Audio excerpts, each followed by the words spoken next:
जय दबेगा, ठीक है। तो अभी तक हम लोग मतलब क्या कहते हैं सिंपल परमानेंट टिश्यूज के बारे में सारी चीजें जान चुके हैं, ठीक है। कि सिंपल परमानेंट टिश्यूज कितने टाइप के होते हैं, जिसमें हमने सबसे पहले पढ़ा था परमानेंट टिश्यूज में, सिंपल परमानेंट टिश्यूज में सबसे पहले हमने पढ़ा था पैरेनकाइमा के बारे में पढ़ा था। क्या पढ़ा था? पैरेनकाइमा। पैरन फिर का है उसके ना। बाद फिर हमने हमने पढ़ा कॉलेनकाइमा के बारे में पढ़ा। और फिर हमने लास्ट में पढ़ दिया था तुम्हारा स्क्लेरेनकाइमा के बारे में, अच्छे से हमने समझ लिया था। लेकिन आज हम क्या करेंगे, एक हम लोग क्या करने वाले, एनाटॉमी करने वाले, वही जो हम लोग मतलब सेक्शन कटिंग की जिसके बारे में पढ़े थे। और उस सेक्शन कटिंग के थ्रू फिर हम लोग समझेंगे कि ये एक्चुअली में पैरन कायमा कहाँ पाया जा रहा है, कॉलन कायमा कहाँ पाया जा रहा है, स्क्लेरन कायमा पाया जा रहा है। और हम पर्टिकुलर प्लांट का कोई एक पार्ट ले लेंगे। जैसे मान लो कि मैंने बोल दिया कि मैंने एक प्लांट लिया जिसका नाम है तुम्हारा सनफ्लावर। ठीक है, क्या लिया तुम्हारा सनफ्लावर। और मैंने सनफ्लावर का लिया है पार्ट, वो है तुम्हारा स्टेम। तो पहले हम लोग इसको बाइसेक्ट करने की कोशिश करेंगे, इसको काटेंगे, है ना। एक बार हम लोग ट्रांसवर्स काटेंगे, ठीक है, और एक बार हम लोग इसको लॉन्गिट्यूडनल काटेंगे। और फिर उसके बाद फिर हम लोग इसमें सर्च करने की कोशिश करेंगे, देखेंगे कि क्या इसमें जो सेल है क्या वो सिमिलर स्ट्रक्चर के हैं सारे, मतलब कि सारे के सारे तुम्हारे सब सिमिलर स्ट्रक्चर के आते हैं, या फिर कुछ इसमें मतलब सेल के टाइप्स भी देखे जा सकते हैं। और क्या रीजन है कि जिनकी वजह से मतलब क्या कहते हैं इतने सारे तुम्हारे सेल्स तुमको देखने को मिल रहे हैं, ये सारी चीजें हो रही हैं। तो देखो जब भी आप सनफ्लावर के स्टेम्स को काटोगे, जिसको दूसरा नाम तुम्हारा हेलियंथेनस भी है ना, इस चीज को याद रख लेना, इसका नाम तुम्हारा हेलियंथेनस एनस अनस भी है, ठीक है। वो वाला अनस नहीं है, ये वाला अनस है, ठीक है। तो हेलियंथेनस अनस भी है, ठीक है, ये चीज समझ लो। ठीक है, तो जब आप उसको देखोगे, इसके अंदर देखोगे, इसकी स्टेम को काटोगे, तो फिर इसमें आपको काफी सारे आपको सेल दिखाई देंगे।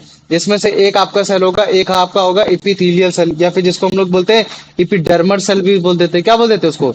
Epidermal cell. फिर आपको इसमें देखने को मिल जाएगा कुछ कॉलन कायमा भी आपको देखने को मिल सकता है, कॉलन कायमा आपने देखने को मिल गया। फिर उसके बाद आपको इसमें पैरन कायमा भी आपको देखने को मिल जाएगा, आपने पैरन कायमा भी बड़े अच्छे से बता दिया। फिर हो सकता है कि फिर आपको इसके अंदर आपको स्क्लेरन कायमा भी देखने को मिल जाए, तो स्क्लेरन कायमा भी आपने बता दिया। ठीक है, तो एक पोजीशन इनकी है कहाँ, एक एपिडर्मल की, कॉलन कायमा की, पैरन कायमा की, स्क्लेरन कायमा की, और वस्कुलर बंडल। जब मैं वस्कुलर बंडल बोलता हूं तो वस्कुलर बंडल के अंदर तुम्हारा फॉइलम और तुम्हारा जोइलम कहाँ और कैसे दिख रहा है, ये चीज हमारे लिए थोड़ा सा मैटर कर जाती है ना। कोई सेक्शन कहाँ पाया जा रहा है, कोई सेक्शन कहाँ नहीं पाया जा रहा। अब जैसे मान लो कि मैंने लिख दिया कि फूड, ये तुम्हारा ग्रोथ है ना, ये चीजें हो गई तुम्हारा वस्कुलर कैमरे में, ये सारी चीजें होगी।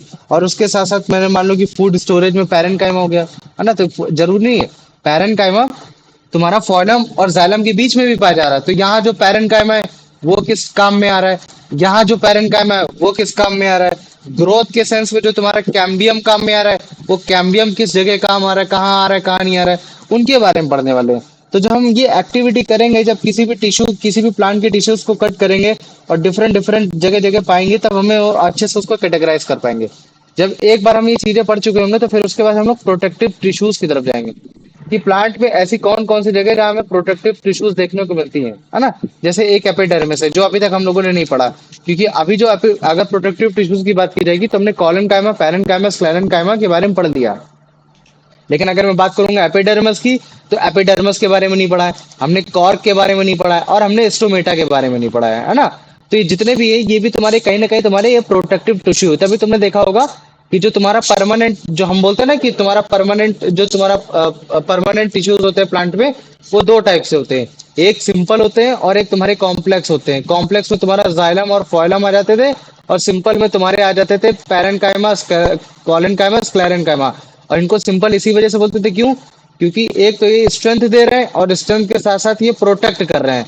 तो प्रोटेक्ट और स्ट्रेंथ में जो अंतर आता है वो ये, अगर स्ट्रेंथ की बात होगी तो कॉलन कायमा, पैरन कायमा, स्क्लेरन कायमा की बात होगी। और अगर मान लो कि इनके प्रोटेक्शन की बात होगी तो एपिडर्मिस, कॉर्क, स्टोमेटा, क्यूटिकल्स, है ना, इन सब के बारे में बात होगी। और कॉम्प्लेक्स में हमारा जाइलम और फॉइलम्स की बात होगी। लेकिन आज हम क्या करेंगे, सनफ्लावर का डाइसेक्शन करेंगे, और उस डाइसेक्शन के थ्रू फिर हम लोग उस चीजों को समझने की कोशिश करेंगे। तो मुझे बताओ इतना समझ में आ गया कि नहीं आ गया? सबसे पहले इतना बताओ मुझे। हाँ भैया। हाँ भैया। आ गया ना? तो ये चीज है। अच्छा, अगर जैसे मान लो कि मैं बोल देता हूँ कि यार ठीक है, तुम्हारा ये जो तुम्हारा जाइलम है, तो जाइलम तुम लोग को इतना याद है ना कि तुम्हारा कंडक्शन के लिए काम आता है। लेकिन कंडक्शन में किस चीज के लिए काम आता है? वाटर के लिए काम आता है। ठीक है, ऐसा फॉइलम किस लिए काम आता है? भैया वो ट्रांसपोर्ट ऑफ और फूड। फूड फ्रॉम हाँ लीव्स फूड, टू हाँ प्लांट। फूड को तुम्हारा ट्रांसपोर्ट करने के काम में आता है। और अगर मान लो कि मैंने मिनरल्स बोल दिया, तो मिनरल्स कहाँ से मिलेंगे फिर प्लांट को? भैया वो लीव्स, रूट से रूट्स। नहीं, मिनरल्स जो उसको मिलते हैं वो तुम्हारे जमीन से मिलते हैं, और जमीन से तुम्हारी एक वेसल्स कौन सी जाती है जो हर चारों तरफ रहती है, वो है तुम्हारी जाइलम वेसल। तभी हम लोग वाटर के साथ मिनरल्स भी लगाते हैं, समझ में आ गया? क्योंकि मिनरल्स तुम्हारे हवा में नहीं होते, मिनरल्स तुम्हारे जमीन में होते हैं। तो जो प्लांट होता है वो जाइलम जो होता है वो तुम्हारे मिनरल्स को सक करता है वाटर के थ्रू, फिर वो थ्रू आउट द बॉडी पहुंचाता है जहां जहां उसको जरूरत होती है। वरना हम लोग नाइट्रोजन, जैसे मान लो कि अगर हमें फास्फोरस की जरूरत है एज अ मिनरल उसे, तो फास्फोरस हवा में उड़ा दे। लेकिन फास्फोरस जो होता है वो हम एज अ फर्टिलाइजर जमीन में देते, क्यों? क्योंकि वो वाटर के थ्रू उसको सक करने की कोशिश करता है, ये चीज है। तो इस चीज को समझने की कोशिश करना। समझ में आ गया कि नहीं आ गया? हाँ भैया।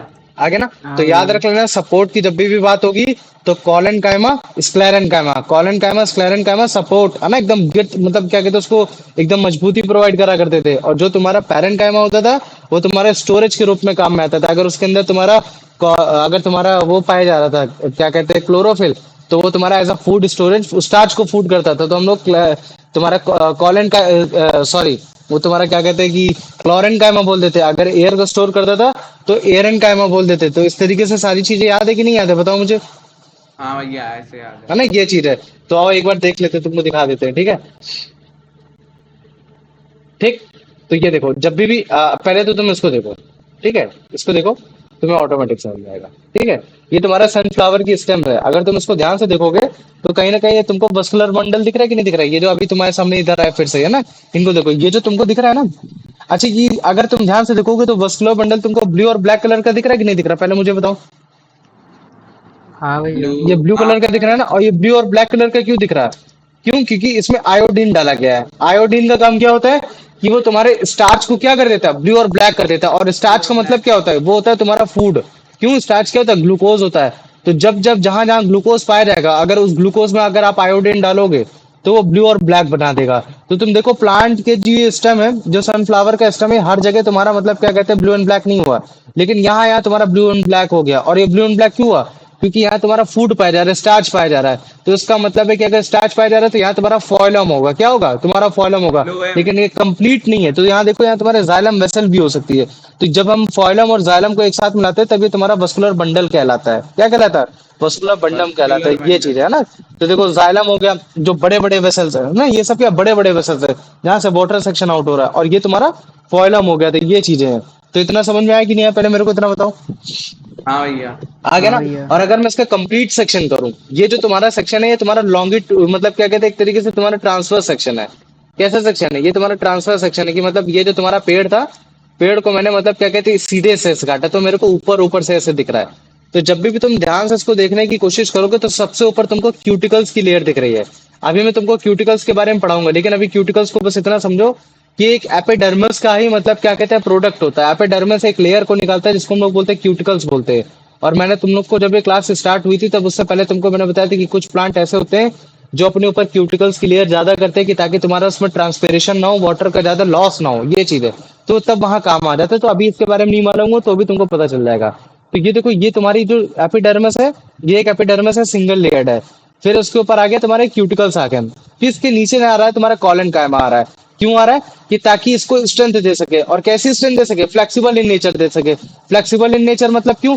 क्योंकि ये ज्यादा फ्लेक्सिबल होगा तो ज्यादा ये अपने मतलब क्या कहते हैं विंड के थ्रू, या फिर अगर कहीं डैमेज हो जाएगा हल्का सा तो वो अपने आप को बना सकेगा, ये चीज है। और अगर तुम ध्यान से देखोगे तो इनके सेल जो है, इनके सेल में तुम अगर कहीं भी देखोगे तो तुमको इंटरसेलुलर स्पेस भी नहीं दिख रहा होगा, नहीं दिख रहा है। लेकिन उसी के नीचे तुमको पैरेंट कायमा दिख रहा है। क्या दिख रहा है? पैरेंट कायमा। और हमें पैरेंट मालूम का। है कि पैरेंट कायमा एज अ फिलिंग के काम आ रहा है। जितने भी टिश्यूज उनके बीच में काम में आ रहा है। तो अगर जैसे मान लो कि अगर मैं इसकी बात करता तो फॉइलम, कैम्बियम है ना, ये तुम्हारा जाइलम, तो ये तुम्हारा एक वस्कुलर बंडल है। वस्कुलर बंडल कहाँ से स्टार्ट हो रहा है? तुम्हारे यहाँ से स्टार्ट हो रहा है टोटल, और ये तुम्हारा लास्ट में यहाँ तक तुम्हारा ऐसे करके, ये तुम्हारा ऐसे करके एंड हो रहा है ना? तो ये जो वस्कुलर बंडल है ये एक टिश्यू हो गया, और जो ऊपर हो गया कॉलन कायमा, ये एक टिश्यू हो गया।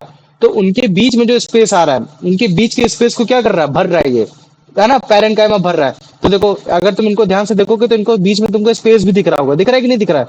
ये स्पेस भी दिख रहा होगा, स्पेस भी दिख रहा होगा, स्पेस भी दिख रहा होगा। तो अब देखो, ये जो कॉलन कायमा है ये स्ट्रेचेबल है, इनके बीच में स्पेस नहीं है। लेकिन फिर भी मतलब ये लिविंग टिश्यूज है। कॉलन कायमा कैसे होते हैं? लिविंग टिश्यूज है। तो लिविंग टिश्यूज होने की वजह से इनमें जो चीजें हैं बड़े ही आसानी से ट्रांसपोर्ट हो जाती हैं। मतलब कि अगर जैसे मान लो कि कहीं क्यूटिकल्स में, अगर जैसे मान लो कि कहीं कहीं क्यूटिकल्स नहीं होंगे तो वहां स्टोमेटा होगा। तो अब इनके बारे में भी बताऊंगा कि स्टोमेटा कहाँ पाया जाता है, कहाँ नहीं पाया जाता। तो अगर मान लो कि यहाँ बीच में स्पेस है तो यहीं तुम्हारी एक्सचेंज ऑफ गैस हो रही होगी। मान लो कि अगर तुम्हारी CO2 नीचे आ रही है तो ये तुम्हारा क्या करेगा, कॉलन कायमा उसको अपने अंदर से बड़े आसानी से, फिर ये तुम्हारा मतलब क्या कहते हैं पैरन कायमा उसको बड़े ही अंदर आसानी से, फिर मतलब क्या कहते हैं या तो स्पेस की तरह या तो अपने सेल वॉल की तरह उसको पहुंचाएगा। और फिर ये तुम्हारा स्टार्च है ना, ये जो तुम्हारा स्टार्च है जहाँ तुम्हारा इंडोडर्म बोला जा रहा है, जो कि बेसिकली तुम्हारा एक फ्लोरन कायमा है। या फिर जिसको बोल सकते हो कि इंडोडर्म में तुम्हारा ये क्या है, ये जो डॉट डॉट डॉट डॉट दिख रहा है, ये जो स्टार जैसा दिख रहा है, तो ये वो सेल है जहां तुम्हारा मतलब क्या कहते हैं फोटोसिंथेसिस हो रहा है ना। फोटोसिंथेसिस कहाँ होता था तुम्हारा, क्लोरोप्लास्ट में। तो ये तुम्हारे क्लोरोप्लास्ट वाले सेल है जिनको हम लोग माइसोफिल सेल्स भी बोलते हैं। तभी तुमको मैंने एक बार इमेज दिखाई होगी कैसे एक ऑक्सीजन आती है वो कॉर्टेक्स के होते हुए थ्रो जाती है, तो वो ऐसे ही जाती है। स्टोमेटा से अंदर आएगी, कॉलन कायमम जाएगी, कॉलन कायमा से बाद फिर तुम्हारे पैरन कायमम जाएगी, पैरन कायमा के स्पेस से होते होते हुए फिर वो तुम्हारे मतलब क्या कहते हैं उधर साइड जाएगी। और जब भी हम लोग इमेज बनाते हैं तो यही जो डॉट डॉट है वो स्टोमेटा के ऊपर बना देते हैं, बस दिखाने के लिए कि एक्चुअली में मतलब क्या कहते हैं ये जो तुम्हारा मतलब क्या कहते हैं ये जो क्लोरोफिल है, जो क्लोरोप्लास्ट है वो उसके अंदर ही पाया जा रहा है, ये चीज है। तो ये जो डॉट डॉट दिखा रहा है ये तुम्हारा स्टार्च के ग्रेन्स है जो कि तुम्हारे क्लोरोप्लास्ट के थ्रू बनाया जा रहा है, ये चीज है। अब देखो इस अब जैसे मान लो कि ये तुम्हारे यहाँ फाइबर पाया जा रहा है, स्क्लेरन गामा फाइबर पाया जा रहा है, तो ये प्लांट टू प्लांट डिफर कर रहा है। किसी में तुम्हारा क्या कहते हैं स्क्लेराइड भी पाया जा सकता है ना। तो अलग अलग है। तो ये देखो जो तुम जैसे मान लो कि अगर मैं उसकी बात कर देता हूँ, कॉटन की बात कर देता हूँ, तो कॉटन में भी तुमको काफी बार मतलब क्या कहते हैं फाइबर्स देखने को मिल जाएंगे। तो ये उसके फाइबर के स्ट्रक्चर्स है, मतलब ये अगर जैसे तुम ऊपर ऊपर देख रहे हो ना, तो ये एक्चुअली में मतलब क्या कहते हैं ये ऐसे ऐसे लंबे लंबे लंबे लंबे रेस है जो उनको एकदम मतलब एकदम करेक्टली एकदम डिवाइड मतलब एकदम पकड़ के रखे हैं कि इवन अगर सनफ्लावर अगर मूवमेंट भी कर रहा है अपने स्टिमुली के अगेंस्ट, कि मतलब सन जहां जहां जा रहा है वहां वहां वो हो जा रहा है, तो वो डैमेज ना हो, ये चीज ना हो। फिर उसके बाद आ गया तुम्हारा फॉइलम आ गया। और फॉइलम का काम क्या होता है अभी बस इतना जानो। तो फॉइलम का काम इतना होता है कि जितना भी तुम्हारा ये न्यूट्रिशन बना है, ये जितना भी तुम्हारा स्टार्च बना है, जो फूड बना है, जो भी चीजें बनी है फूड बना है, मतलब कि एक तरीके से जो फूड बना है वो फूड फिर तुम्हारे थ्रू आउट द प्लांट हर जगह जा सके, क्या जा सके। और फिर उसके बाद तुम देखोगे कैम्बियम देख रहे हो, क्या देख रहे हो, कैम्बियम। और ये कैम्बियम का काम क्या होता है कि ये जो थोड़ा सा स्पेस होता है, मतलब कि कैम्बियम में बेसिकली तुम उसको पैरेंकाइमा भी बोल सकते हो। ये पैरेंकाइमा है, ये बेसिकली क्या है, जाइलम और फोइलम के बीच में जो स्पेस है वो एज अ पैरेंकाइमा तुम्हारा क्या कर रहा है, उसको मतलब क्या कह रहे हैं वो कर रहा है, लेकिन इस जगह कैम्बियम हमने उसका नाम दे दिया, ये हो गया ठीक है। तो देखो अगर तुम ध्यान दोगे तो तुम्हारा मेटा है, मेटा जाइलम है, थोड़ा बड़ा जाइलम है। और ये तुम्हारा प्रोटोजाइलम है कि मतलब ये वाली वेसल है ये अभी उग रही है, ये अभी उगी नहीं है। और इनके बीच में जो स्पेस है ना, अगर तुम इसके बीच में स्पेस देखोगे तो उसके बीच के स्पेस को बोलते हैं पिट, बोलते हैं क्या बोलते हैं, पिट बोल देते हैं, पिच भी बोल देते हैं उसको लोग काफी, लेकिन पिट बोला जाता है। लेकिन पिट जो होता है ना, पिट और तुम्हारा मतलब क्या कहते हैं टैक्राइड में थोड़ा अंतर होता है, याद रखना। पिट तुम्हारा बीच वाला सेक्शन होता है जो तुम्हारे मस्कुलर बंडल के मतलब क्या कहते हैं उनको चारों ओर घेर के रखता है, ये चीज है। एक बार फिर से मैं तुमको दिखा दे रहा हूँ, ठीक है। तो ये दिख रहा है न्यूट्रिएंट रिच है ना पिट, ये चीज है ना, इस चीज को ये देखो ये बीच वाला स्पेस है। और ये बाकी तुम्हारे ये बस्कुलर बंडल है, यहाँ जाइलम फोलम, यहाँ जाइलम फोलम, यहाँ जाइलम फोलम, यहाँ जाइलम फोलम, यहाँ जाइलम फोलम, यहाँ जाइलम फोलम, यहाँ तेरे को जाइलम मैं फोलम, मार दूंगा पता है ये कसम से। जाइलम फोलम। समझ में आ गया, ये चीज हो गया। तो मुझे बताओ इतना समझ में आ गया कि नहीं आ गया, हाँ इतना आया, भैया। आ गया। देखो ये तो मतलब क्या कहते हैं ये भी ट्रांसफर सेक्शन है, ठीक है, ये भी तुम्हारा एक ट्रांसफर सेक्शन है, ठीक है। लेकिन एक ट्रांसफर सेक्शन तुम्हारा ऐसे भी दिखाया जा सकता है ना, कि देखो ये तुम्हारे कुछ मतलब क्या कहते हैं हेयर जैसे दिखेंगे, तो इनको क्या बोलते हैं, ये क्या जो हेयर जैसे दिखते हैं क्या इनको हम लोग कुछ अलग नाम से बोला जाता है कि नहीं बोला जाता है। तो अभी मैं तुमको उनके बारे में भी पढ़ाने की कोशिश करूंगा कि ये चीजें क्या होती है ना। तो तुम इनको ध्यान से देखो। तो ये एपिडर्मिस की लेयर है, ठीक है, ये तुम्हारी एपिडर्मिस की लेयर है जिसमें तुम्हारे हेयर्स निकल रहे हैं। फिर उसके अंदर तुम्हारा क्या पाया जा रहा है, कॉलन कायमा या फिर हाइपोडर्मिस पाया जा रहा है, तो ये याद रखो। फिर जो उसके नीचे पाया जाता है वो तुम्हारा पैरन कायमा पाया जाता है, क्योंकि ये वस्कुलर बंडल के थ्रू मतलब क्या करने की कोशिश, उसके बीच की स्पेस को भरने की कोशिश कर रहा है। तो ये देखो ये वस्कुलर बंडल है, ये जो इतना बड़ा वस्कुलर बंडल है उसके बीच की स्पेस को भर रहा है। तो इसी वस्कुलर बंडल में तुम्हारा जाइलम भी पाया जा रहा है और ये तुम्हारा फॉइलम भी पाया जा रहा है ना, ये चीज है। फिर उसके बीच में देखो ये जो जाइलम और फॉइलम के बीच में स्पेस है उसमें तुम्हारा मतलब क्या कहते हैं वो भी तुम्हारा मतलब एक तरीके से जो तुम्हारा मेड्यूलर है जो तुम्हारा पैरेंकाइम है वो भी भरने की कोशिश कर रहा है। और जो बीच का जो स्पेस होता है उसको हम लोग पेट बोल देते हैं, बस बात ये चीज है ना, सिंपल सी बात है। ये भी तुम्हारा ट्रांसफर सेक्शन है। तो जब तुमने स्टेम्स के बारे में, जब तुमने सनफ्लावर के स्टेम्स को तोड़ा तब तुमको पता चल गया कि यार जो सेल है वो सारे तो तुम्हारे सिमिलर स्ट्रक्चर के नहीं है, और हमें काफी टाइप्स के तुम्हें सेल भी देखने को मिल रहे हैं। है ना, ये चीज है। तो अगर जैसे इनमें हम देखते तो हमें एपिडर्मल सेल देखने को मिला, कॉलन कायमा देखने को मिला, पैरन कायमा देखने को मिला, स्क्लेरन कायमा को देखने को मिला, जाइलम, फोइलम और कैम्बियम, जिसको हम लोग लेटरल मेरिस्मेटिक सेल भी बोलते हैं, जिसकी वजह से हम लोग को गिरथ देखने को मिलती है। ये चीज है, समझ में आ गया कि नहीं आ गया, बताओ मुझे। और अगर इनके फंक्शन की बात की जाएगी तो अभी के लिए फंक्शन जान लो कि जाइलम तुम्हारा वाटर को कंडक्ट करता है, फोइलम आपके फूड को कंडक्ट करता है, एपिडर्मिस आपके पेड़ को प्रोटेक्शन प्रोवाइड करता है, और कॉलन कामा स्क्लेरन कामा आपके पेड़ को सपोर्ट प्रोवाइड करता है, और parenchyma as a food storage भी, एयर स्टोरेज भी और आपका वाटर स्टोरेज में भी काम में आ सकता है। लेकिन जो आपका कैम्बियम होगा वो आपका मतलब क्या कहते हैं, एज अ ग्रोथ प्रोवाइड करेगा। ये चीज है। तो मुझे बताओ इतना समझ में आ गया कि नहीं आ गया, हाँ इतना आ गया। भैया। ठीक है। तो अभी ये एक तरीके से रिवीजन ही है ना। लेकिन एक प्लांट में कैसे होता है, क्योंकि मैंने अभी बस तुमको बता दिया, लेकिन इस चीज को हमेशा रखना कि क्यूटिकल्स के बाद कॉलन कायमा, कॉलन के बाद पैरन कायमा, फिर उसके बाद फिर तुम्हारा मतलब क्या कहते हैं कि तुम्हारा मेसोफिल सेल्स, फिर उसके बाद फिर तुम्हारा आ जाएगा स्क्लेराइड फाइबर, फिर उसके बाद आएगा फोइलम, फिर उसके बाद जाइलम आएगा, फिर उसके बाद इन दोनों के बीच में भी आपका मतलब क्या कहते हैं पैरेनकाइमा, या फिर आपका कैम्बियम, जो कि बेसिकली आपके इसकी गिर्थ को बढ़ाने की कोशिश कर रहा है, और उसके बीच में जो स्पेस होगा वो होगा आपका पिट होगा। समझ में आ गया कि नहीं आ गया, मेरे को इतना बताओ। हाँ भैया। हाँ भैया। ठीक, वेरी गुड है ना। तो चलो ठीक है, अब इसका आंसर बताओ। अभिषेक इसका आंसर बताओ।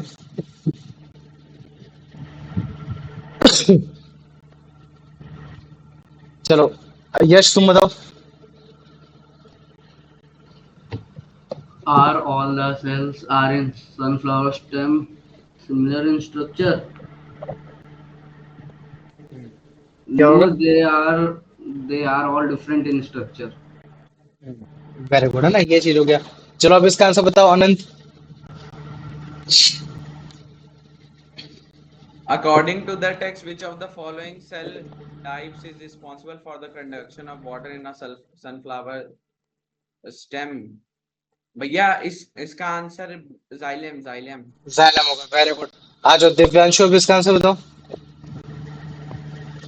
What is the main reason for the presence of different types of cells in a plant organ like sunflower stem?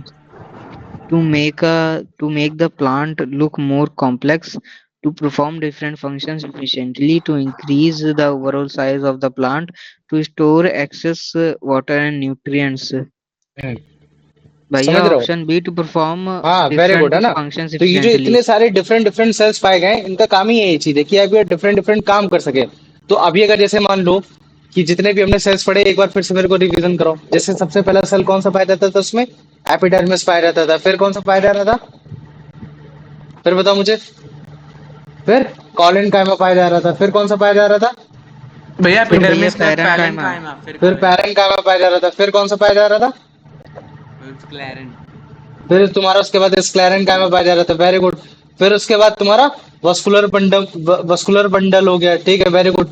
और इसी वस्कुलर बंडल के अंदर आपका जाइलम और फोइलम, और इसके बीच में ही आपका हो गया कैम्बियम, और आपका पिट हो गया, है ना। ये चीज याद है कि नहीं याद है, मुझे बताओ। याद है। तो अभी देखो हाँ बात क्या है भैया। कि ये जो हमने कॉलन कायमा अच्छे से पढ़ दिया, पैरन कायमा भी अच्छे से पढ़ रखा है, स्क्लेरन कायमा भी पढ़ रखा है। अभी हमने एपिडर्मिस के बारे में अच्छे से नहीं पढ़ा, और इसी एपिडर्मिस से बनी हुई लेयर को हम लोग बोलते हैं वो कॉर। कॉर के बारे में भी अच्छे से हमने नहीं पढ़ा है। फिर उसके साथ साथ हमने वस्कुलर बंडल के बारे में भी नहीं पढ़ा है, जो कि एक होता है आपका जाइलम होता है, फोइलम होता है, जिसके अंदर आपका कैम्बियम का हमने काम पढ़ रखा है कि कैम्बियम आपका बेसिकली आपका लैटरल मेरिस्मेटिक होता है, लैटरल मेरिस्मेटिक होता है कि जिसकी वजह से आपकी गिर्थ बढ़ती है। ये चीज के बारे में पढ़ दिया। तो अभी इनको पढ़ना है, तो इनको हम लोग दो कैटेगरी में डिवाइड करेंगे। ये जो वस्कुलर बंडल है ये हमारा कॉम्प्लेक्स इन नेचर में आता है। किस में आता है, तुम्हारे कॉम्प्लेक्स परमानेंट टिश्यूज में आता है, तो ये बाद में पढ़ा जाएगा। लेकिन अभी हमारा टारगेट क्या है कि अभी हम लोग कुछ प्रोटेक्टिव टिश्यूज या प्रोटेक्टिव सेल्स के बारे में पढ़ेंगे, जैसे कि तुम्हारा हो गया एपिडर्मिस हो गया। समझ में आ गया। तो अभी हम लोग पढ़ने वाले एपिडर्मिस के बारे में पढ़ने वाले हैं। अच्छा मुझे बता सकते हो कि एपिडर्मिस का मतलब क्या होता है, what do you mean by epidermis. He is the outermost layer. Outer most layer है ना। तो अगर मैं इस वर्ड को कैटेगराइज करूं तो दो वर्ड में निकल कर आएगा। एक वर्ड आएगा इसका एपी वर्ड आएगा, और एक का आएगा वर्ड तुम्हारा डर्मिस आएगा। अच्छा तुम लोगों को डर्मिस वर्ड मतलब समझते हो क्या होता है, डर्मिस। या फिर तुमने कभी गए होगे तो तुमने देखा होगा डर्मेटोलॉजिस्ट नाम सुना होगा, हॉस्पिटल में गए होगे। हाँ भैया। डर्मेटोलॉजिस्ट कभी नाम सुना है क्या, क्या होता है। भैया नाम सुना है, पता नहीं। डर्मेटोलॉजिस्ट का मतलब होता है स्किन, है ना, जो आपकी स्किन की देख देख करता है, ये चीज हो गया। और एपी का मतलब होता है अप, मतलब कि ऊपर की स्किन, ठीक है। तो जो एपिडर्मिस होता है मतलब कि ऊपर की स्किन। अब ये ऊपर की स्किन किसी की भी हो सकती है, प्लांट की भी हो सकती है, या आपके एनिमल की भी हो सकती है, ठीक है। और अगर मान लो कि मैं इसकी बात कर देता हूँ कि ये प्लांट की है, तो प्लांट की जो उसकी होगी वो कैसी होगी, थोड़ी सी इलोंगनेटेड होगी। इलोंगनेटेड कैसे, थोड़ी सी खींची होगी। और ये जो खींची तो होगी, लेकिन कैसी होगी, सिंगल सेल्ड होगी। ऐसा नहीं है कि ये डबल सेल्ड तुमको दिखाई देगी, ठीक है, नहीं, ये कैसी होगी, थोड़ी सी सिंगल सेल, थोड़ी सी नहीं, सिंगली सेल्ड होती है, लेकिन कैसी होगी, थोड़ी सी इलोंगनेटेड शेप में होगी, मतलब कि थोड़ी सी ऐसी चौड़ी चौड़ी शेप में होगी। तो मुझे बताओ इतना समझ में आ गया कि नहीं आ गया, हाँ भैया। इतना आ गया। अब देखो ये क्या है ना, ये जो तुम्हारा ये जो एपिडर्मिस है, ये एपिडर्मिस थोड़ा थोड़ा थोड़ा थोड़ा मतलब क्या कीजिए अपना एक मतलब क्या कहते हैं, एक वैक्सी सा सब्सटेंस रिलीज करता रहता है, और उसको हम लोग बोलते हैं क्यूटिकल्स बोलते हैं। क्या बोलते हैं, क्यूटिकल्स बोलते हैं। तो जैसे मान लो कि एपिडर्मिस सेल था, ये एपिडर्मिस सेल क्या कर रहा है, ये क्यूटिकल्स को मतलब वैक्सी जैसा एक सब्सटेंस क्या कर रहा है, उसको लिबरेट कर रहा है। तो ये वैक्सी जैसा सब्सटेंस हो गया। अब मुझे बताओ, अगर किसी पेड़ में वैक्सी जैसा सब्सटेंस आ रहा है, तो उसकी वजह से क्या होगा, प्लांट वाटर को ज्यादा अपने पास रोक पाएगा, ये फिर प्लांट ज्यादा से ज्यादा उसको ट्रांसपिरेट कर पाएगा, ज्यादा से ज्यादा बाहर निकाल पाएगा। बताओ मुझे। भैया आप बाहर निकाल पाएगा तो बाहर कैसे? मतलब अगर जैसे मान लो कि मैं किसी लीफ के ऊपर अगर मैं वैक्स लगा देता हूँ, तो अगर जैसे मान लो कि ये जो तुम्हारा क्यूटिकल्स हो, मैंने क्यूटिकल्स को बोला कि यार ये वैक्सी सब्सटेंस है, वैक्स जैसा सब्सटेंस है, तो मुझे बताओ जो इसके अंदर से जो पानी है, क्या वो बड़े आसानी से बाहर जा पाएगा, या फिर जो उसका बाहर से जो अंदर जो पानी है, क्या इसके अंदर बाहर से अंदर पानी आ पाएगा, बताओ मुझे। नहीं नहीं। नहीं आ पाएगा ना। तो क्यूटिकल्स का यही काम भी होता है। अब मुझे बताओ, क्या ये प्लांट टू प्लांट वेरी नहीं कर सकता, कि एक प्लांट पे क्यूटिकल्स ज्यादा होगा, एक प्लांट पे क्यूटिकल्स कम होगा, बताओ मुझे, कर सकता है ना, हाँ हाँ, कर करता सकता है। है। जैसे अब मुझे डेजर्ट बताओ, प्लांट अब है। ऐसे कौन से प्लांट चाहेंगे कि यार उनमें ज्यादा वैक्स पाया जाए, कि ताकि मतलब क्या कहते हैं कि वो तुम्हारा ज्यादा कम से कम ट्रांसपिरेट कर पाए पानी, डेजर्ट मतलब प्लांट। ट्रांसपिरेट मतलब कि जो ज्यादा कम से कम पानी बाहर निकाल पाए। तो तुमने कौन सा आंसर बताया, वो desert plant. Desert plants, very good. अब डेजर्ट प्लांट्स मत बोला करो, अब मैंने तुम लोग को इसके बारे में पढ़ा दिया। एक ऐसे प्लांट जो तुम्हारे एक्सट्रीम एनवायरनमेंट में भी रह सके, उनको हम लोग क्या बोलते हैं, ज़ेरोफाइट्स। क्या बोलते हैं उनको, ज़ेरोफाइट्स। ज़ेरोफाइट्स। तो इस चीज को हमेशा याद रखना, उनको क्या बोलेंगे हम लोग, उनको ज़ेरोफाइट्स बोलेंगे। तो पहले मुझे बताओ, ये क्यूटिकल्स के बारे में मतलब समझ में आ गया कि नहीं आ गया, हाँ भैया। आ गया ना।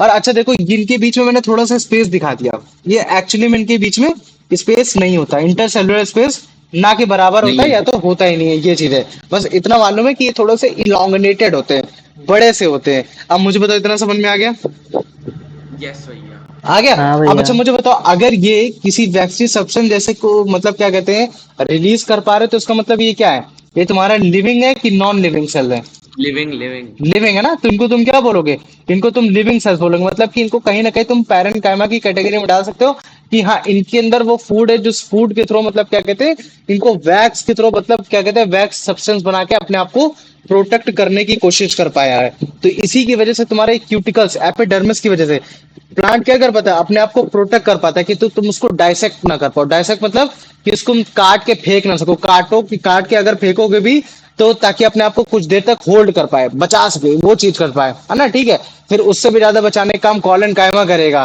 ठीक है, उससे फिर उसके बाद बचाने का काम स्क्लेरन कायमा करेगा। लेकिन एपिडर्मिस सबसे पहले मतलब अपने ऊपर वार करने की कोशिश करता है। इवन ये तुम्हारा इन्फेक्शन को भी रोकने की कोशिश करेगा, क्या करने की कोशिश करेगा, इन्फेक्शन को भी रोकने की कोशिश करेगा। और ये तुम्हारा थ्रो वैक्स सब्सटेंस के थ्रू तुम्हारा ये इवेपोरेशन, ट्रांसपोर्ट, ट्रांसपीरेशन प्रोसेस, इन सारे प्रोसेस को भी मतलब क्या कहते हैं रोकने की कोशिश करेगा। अब मुझे बताओ, इतना समझ में आ गया कि नहीं आ गया, हाँ भैया। आ गया। हाँ भैया। चलो वेरी गुड, है ना। अब इतना चलो, अब देखो, अब ये प्लांट टू प्लांट वेरी कर रहा है। अब हो सकता है कि किसी प्लांट में केवल ऐसे ही तुम्हारे सेल पायदार हो, सिंपल ऐसे ही सेल पायदार हो, लेकिन कुछ प्लांट ऐसे भी होते हैं जिनमें हेयर्स निकले होते हैं। तुमने हेयर्स देखे, हेयर्स, प्लांट में हेयर्स ऐसे निकले निकले, जड़ मतलब क्या कहते हैं, उनकी स्टेम्स में भी मतलब क्या कहते हैं, छोटे छोटे हेयर्स भी निकले, ऐसे निकले रहते हैं, हेयर्स हेयर्स टाइप से निकले रहते हैं। अगर तुम लोगों ने कभी भी कॉटन सीड्स को उठाया होगा, कॉटन के मतलब हग्स को उठाया होगा, तो तुमने देखा होगा कि कॉटन के पेड़ में जो स्टेम होती है, उनमें भी हेयर्स निकले रहते हैं। तो इन हेयर्स में भी क्या होता है, इन हेयर्स को भी बेसिकली क्यूटिकल्स का ही पार्ट है। इनमें भी बेसिकली मतलब क्या कहते हैं क्यूटिकल्स ऐसे लगे होते हैं, लेकिन इन हेयर्स को बोल दिया जाता है ट्राइकोमास बोल दिया जाता है। क्या बोल दिया जाता है? ट्राइकोमास। तो मुझे बताओ इनके बारे में कभी स्कूल में पढ़ाया गया कि नहीं पढ़ाया गया, बताओ मुझे। नहीं भैया। ठीक है, तो ये जो क्यूटनाइज्ड हेयर है ना, इनको क्या बोल सकते हैं? क्यूटनाइज्ड हेयर की मतलब ये इनके ऊपर क्या लग रखा है तुम्हारा? क्यूटिकल की लेयर हो रखी है, ये चीज है। तो ये जो क्यूटिकल हेयर्स हैं, ये क्यूटनाइज्ड हेयर है, इनको हम लोग क्या बोलते हैं? ट्राइकोमा बोलते हैं। क्या बोलते थे? ट्राइकोमोस या फिर ट्राइकोमा। ट्राइकोमोस मतलब एक से ज्यादा है, या ट्राइकोमा मैंने बोल दिया तो सिंगुलर लेयर। तो मुझे बताओ इतना समझ में आ गया कि नहीं आ गया? हाँ भैया। है ना? तो अगर किसी स्टेम में तुम्हारे ये ट्रैकोमास ज्यादा पाए जा रहे हैं, तो ये तो और ज्यादा काबिले तारीफ होंगे किसी भी प्रोसेस में ट्रांसपिरेशन को रोकने के लिए, इवेपोरेशन को रोकने के लिए। ये चीज है। अब मुझे बताओ इतना समझ में आ गया कि नहीं आ गया? यस भैया। आ गया ना? लेकिन तुमने एक और भी चीजें पढ़ी होंगी कि भैया ये हेयर सेक्शन मैंने रूट में भी देखा था कि आपके प्लांट में रूट में भी पाए जाते हैं। तो क्या मतलब वहां रूट में मतलब क्या कहते हैं, जो एपिडर्मिस लेयर होती है, क्या वहां भी एपिडर्मिस में आपका क्यूटिकल्स पाया जाता है कि नहीं पाया जाता? अब मुझे बताओ प्लांट को नीचे से पानी चाहिए, तो मुझे बताओ क्या वहां उस जगह उसके पास मतलब क्या कहते हैं क्यूटनाइज हेयर होने चाहिए कि नहीं होने चाहिए? क्योंकि नहीं हमें जो नहीं पानी मिलते नहीं हैं वो हमको रूट हेयर से मिलता है। तो मुझे बताओ क्या वहां मतलब तुम्हारे लिए वो क्यूटिकल्स होनी चाहिए रूट हेयर में? नहीं होनी चाहिए। नहीं होनी चाहिए ना? तो वो जो लेयर है, जैसे हमने यहाँ उसको ट्राइकोमा बोल दिया, तो वहां ना होने की वजह से उसको हम लोग बोल देते हैं एपीबेल्मा बोल देते हैं। क्या बोल देते हैं उसको? एपी हैप्पी बैड। बेल्मा। ठीक है। अब मुझे बताओ इतना समझ में आ गया कि नहीं आ गया? हाँ नहीं नहीं, हाँ आ भैया। गया ना? तो अब यही एपीबल्मा, यही जो एपीबल्मा होता है, यही एपीबल्मा मतलब क्या कहते हैं क्यूटिकल्स, मतलब क्या कहते हैं अनक्यूटिकल्स हेयर्स को निकालता है। किसको निकालता है? ये तुम्हारा अनक्यूटिकल्स हेयर को निकालता है। मतलब कि ये तुम्हारा सिंगुलर सा होगा, लेकिन ये जो लेयर्स आ रही होंगी इनमें कहीं भी तुमको मतलब वो नहीं दिखाई देगा, मतलब कि कहीं भी तुमको क्यूटिकल्स नहीं दिखाएंगे। तो क्यूटिकल्स नहीं दिखाने की वजह से क्या होगा कि इनमें बड़े ही आसानी से तुम्हारा वाटर जो होगा वो जाइलम वेसल्स के थ्रू बड़े ही आसानी से चला जाएगा। तो नेचर ने डिफाइन कर रखा है कि कहाँ एपिडर्मिस सेल तुम्हारा क्यूटिकल्स को वैक्सी सब्सटेंस को रिलीज करेगा, कहाँ वैक्सी सब्सटेंस को नहीं रिलीज करेगा। तो मुझे बताओ इतना समझ में आ गया कि नहीं आ गया? प्रोटेक्टिव टिश्यूज में मतलब क्या कहते हैं हाँ एपिडर्मिस भैया। का क्या काम है? आ गया? हाँ भैया। किसी को कोई डाउट है? दिव्यांशु, यश? नहीं भैया। नहीं ना? तो अभी देखो, अब हम लोग कॉर्क के बारे में पढ़ेंगे, लेकिन पहली बार एपिडर्मिस के बारे में देख लोगे तो ज्यादा अच्छा रहेगा। ठीक है, याद रख लेना। प्रोटेक्टिव टिश्यूज में दो पार्ट ज्यादा हम लोग याद करते हैं, ठीक है, जो अभी हम लोग का बचा है। ठीक है, एक है तुम्हारा एपिडर्मिस और एक है तुम्हारा कॉर्क, जिसको फाइलम भी बोल देते हैं। अब इसके बारे में बाद में पढ़ाएंगे। एपिडर्मिस दो वर्ड से, एपी मतलब अपॉन या फिर अप, डर्मा मतलब स्किन, है ना? तो ये स्किन। यूजली क्या बोल सकते हैं कि आउटर मोस्ट लेयर होती है तुम्हारी किसी भी बॉडी की, प्लांट या फिर ह्यूमन भी हो सकता है। और तुम्हारी आउटर बॉडी लीव्स की भी हो सकती है, फ्लावर की भी हो सकती है, स्टेम्स की भी हो सकती है, रूट की भी हो सकती है ना? और ये जितनी भी तुम्हारी प्लांट बॉडी के जो ऊपर वाली जो लेयर है वो तुम्हारी सिंगल सेल्ड है। कैसी है? वन सेल्ड है, मतलब एक सेल्ड की होगी, लेकिन उसके ऊपर तुम्हारा क्यूटिकल्स पाया जाएगा। क्यूटिकल्स का नेचर क्या है कि एकदम वाटर प्रूफ लेयर हो रखी है, एकदम वैक्सी सब्सटेंस हो रखा है, क्यूटिन, जो कि बेसिकली एपिडर्मल सेल ही द्वारा निकाला जा रहा है ना? एपिडर्मल सेल ही द्वारा निकाला जा रहा है। अब ये जो क्यूटिकल है, ये जो क्यूटिन है, ये प्लांट टू प्लांट वेरी कर रहा है, कहीं ज्यादा थिकनेस का होगा, कहीं कम थिकनेस का होगा।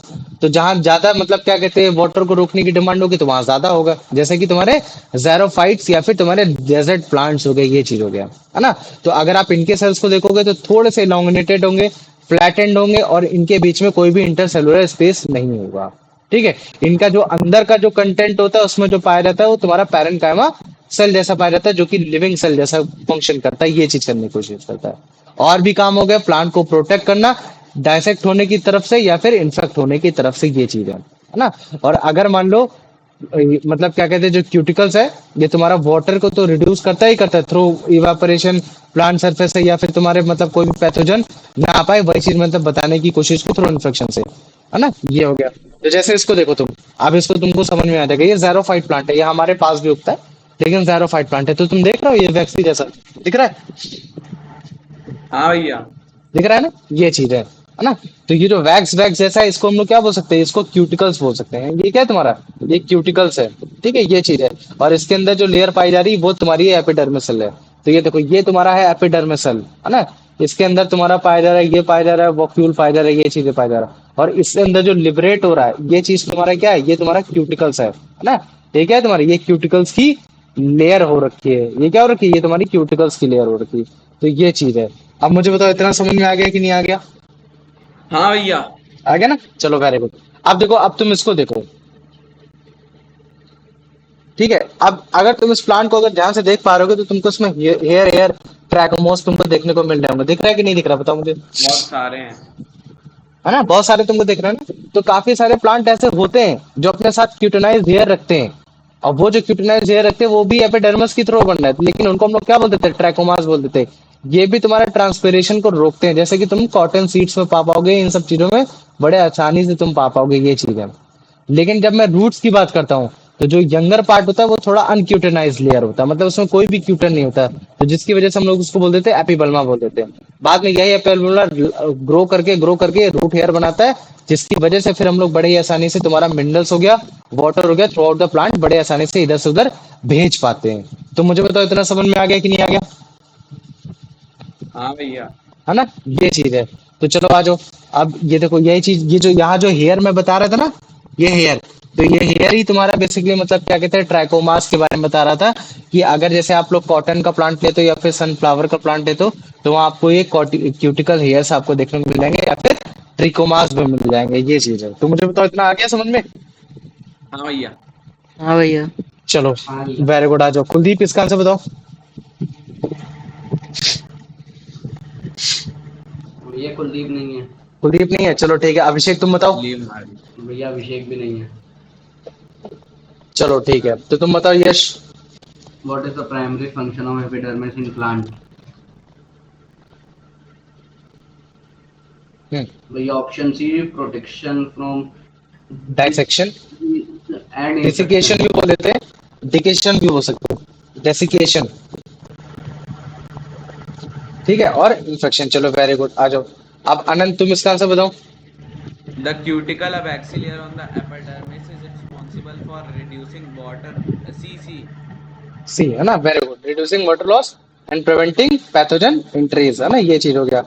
बताओ इसका, Divyanshu. Which of the following best describes the cells of the epidermis? They are spherical and have large intercellular spaces. They are elongated and flattened with no intercellular spaces. They are composed of cork cells. They contain a thick layer of cork.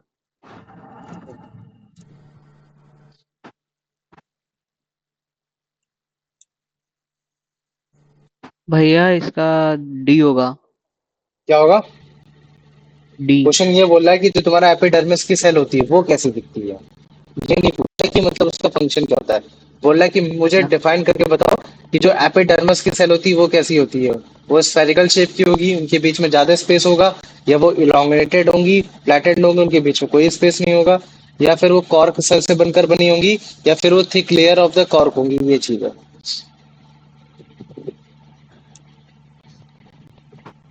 भैया ये भैया फिर ये इसका option B हो सकता है।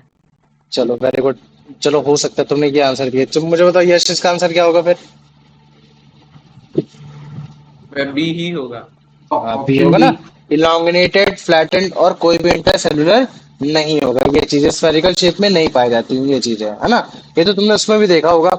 जैसे मान लो कि तुमने उसमें देखा होगा, ओनियन वाले उसमें देखा होगा, इन सब में देखा होगा, तो वो भी एपिडर्मिस की लेयर तो निकालते थे उसमें। अगर तुमने ओनियन वाला अगर तुमने किया होगा experiment, इसमें मैंने सेल के बारे में पढ़ाया था, उसमें तुमने देखा था एपिडर्मिस सेल जब निकालते थे, फिर उसके बाद फिर उसमें चेक करते थे, तो तुम्हारा ये एलोंगेटेड निकलती थी लेयर्स। उसमें तुम्हारा मतलब क्या कहते हैं, सेंटर में तुम्हारा सबसे बड़ा न्यूक्लियस पाया जाता था। याद है? नहीं याद भैया। है ना? वो चीज हो गया। चलो ठीक, कोई बात नहीं। आ जाओ। अब इसका आंसर बताओ यश।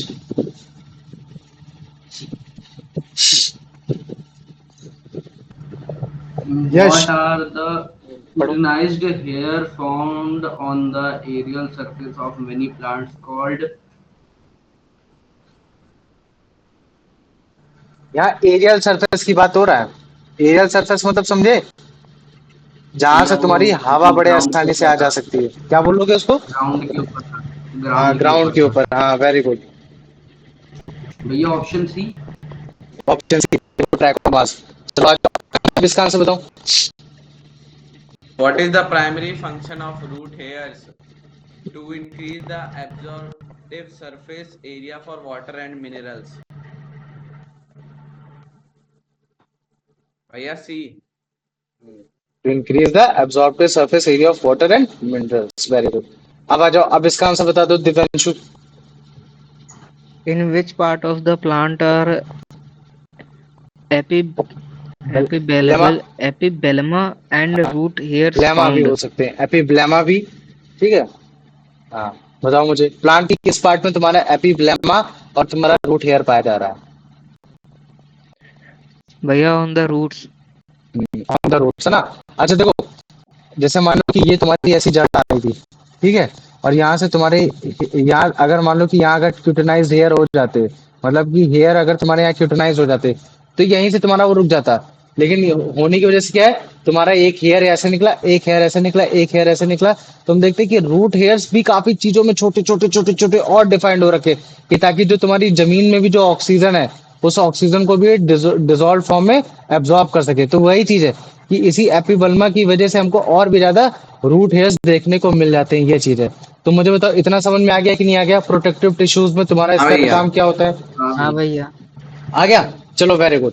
अच्छा देखो, जब भी हम किसी भी प्लांट को ग्रो करते हैं जैसे मान लो कि ये प्लांट में हमने सीड लगाया और ये सीड ग्रो करने लगा, तो हमें मालूम है कि मेरिस्मेटिक टिश्यूज पहले सबसे काम आएंगे। क्या करेंगी? उसके टॉप में जाके उगने की कोशिश करेंगी, फिर उसके बाद मतलब क्या कहते हैं, उसके रूट में भी जाके उगने की कोशिश करेंगे, ये करेंगे।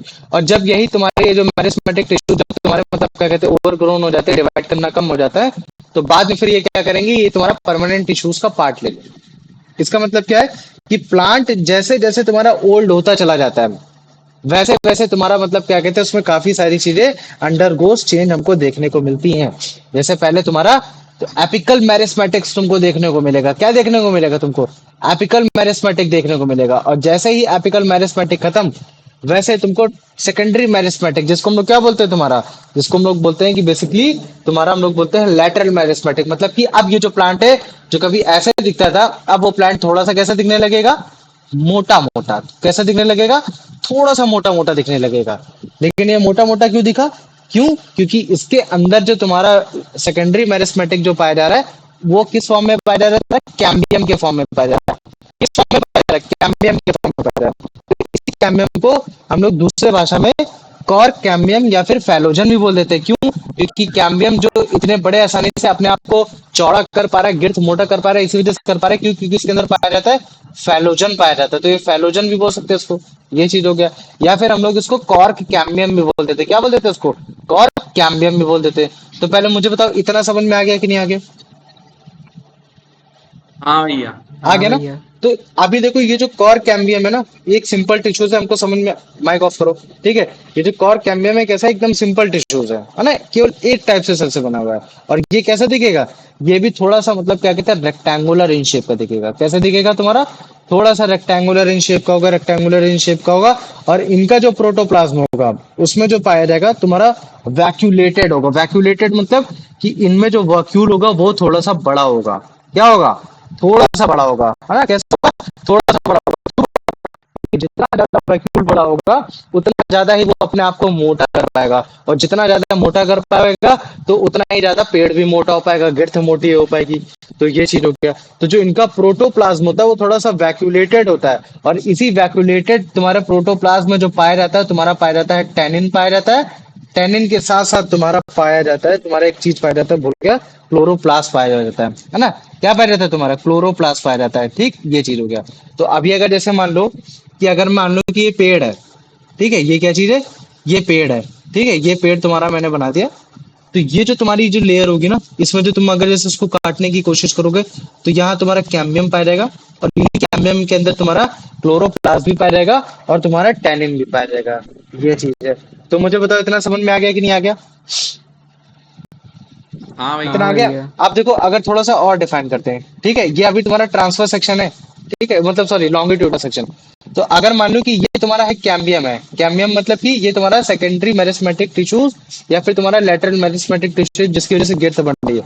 तो मुझे मालूम है कि भैया ये तो ग्रोइंग टिश्यूज होते हैं, बढ़ते हैं, लिविंग टिश्यूज होते हैं। तो ये अपने जैसे मतलब क्या कहते हैं बढ़ते रहेंगे। तो ये क्या कहते हैं, आगे की तरफ भी सेल को जनरेट करते हैं कुछ सेल को, और पीछे की तरफ भी जनरेट करते हैं, ये चीज है।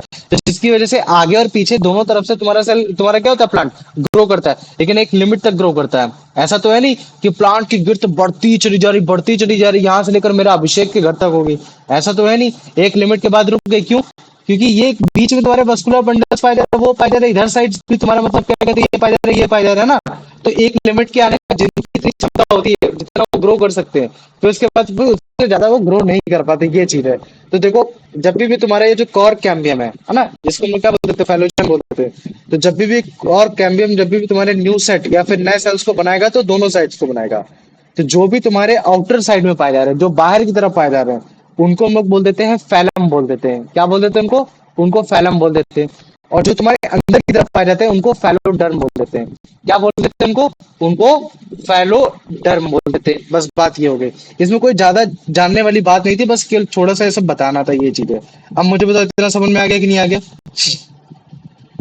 हाँ भैया। आ गया। अब देखो, ये जो फैलम है, अब ये फैलम फैलम मतलब कि क्या कहते हैं, ये जो आउटर पार्टी, जो आउटर ये जो कॉर्क है, ये जो कॉर्क, ये जो मतलब क्या कहते हैं, ये जो कैम्बियम है, ये क्या है? कैम्बियम है ये। अब इस कैम्बियम ने मतलब बनाया, मतलब मैरिस्मेटिक सेल ने बनाया, बनाया तुम्हारा एक फैलम बनाया। इस फैलम को हम लोग क्या बोल सकते हैं?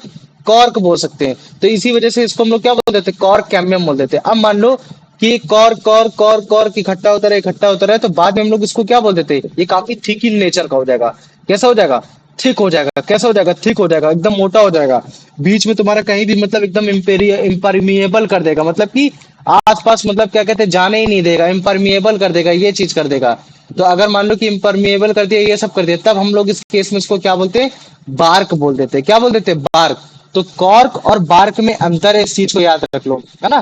कॉर्क तुम्हारा, बार्क तुम्हारा तब बनता है जब एक्स्ट्रा लेयर्स ऑफ तुम्हारा कॉर्क हमको देखने को मिलता है, ये चीज है। अब मुझे बताओ, इतना समझ में आ गया कि नहीं आ गया?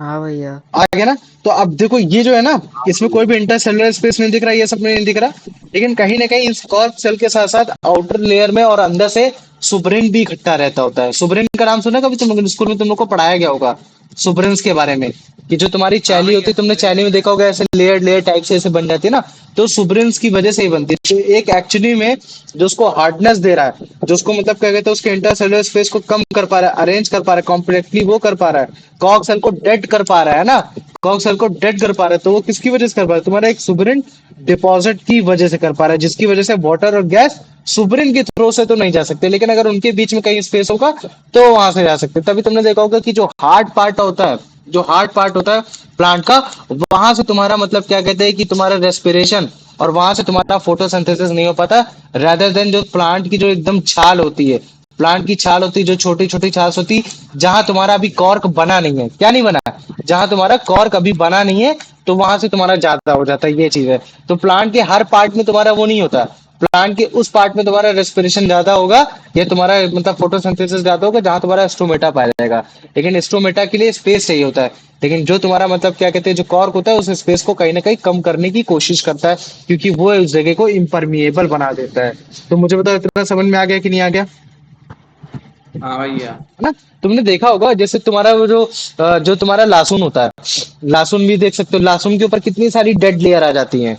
क्यों आ जाती हैं? वो किस चीज की होती है? कॉर्क ही एक तरीके का होता है, मतलब कि एक तरीके का सुब्रीन ही तुम्हारा डिपॉजिट हो रखा होता है, वो जो है ना। या फिर जैसे मान लो कि मैं बात कर देता हूँ, कि उसकी बात कर देता हूँ, अगर ओनियन की बात कर देता हूँ, प्याज की, प्याज के ऊपर लाल कलर की ऐसी परत देखी है?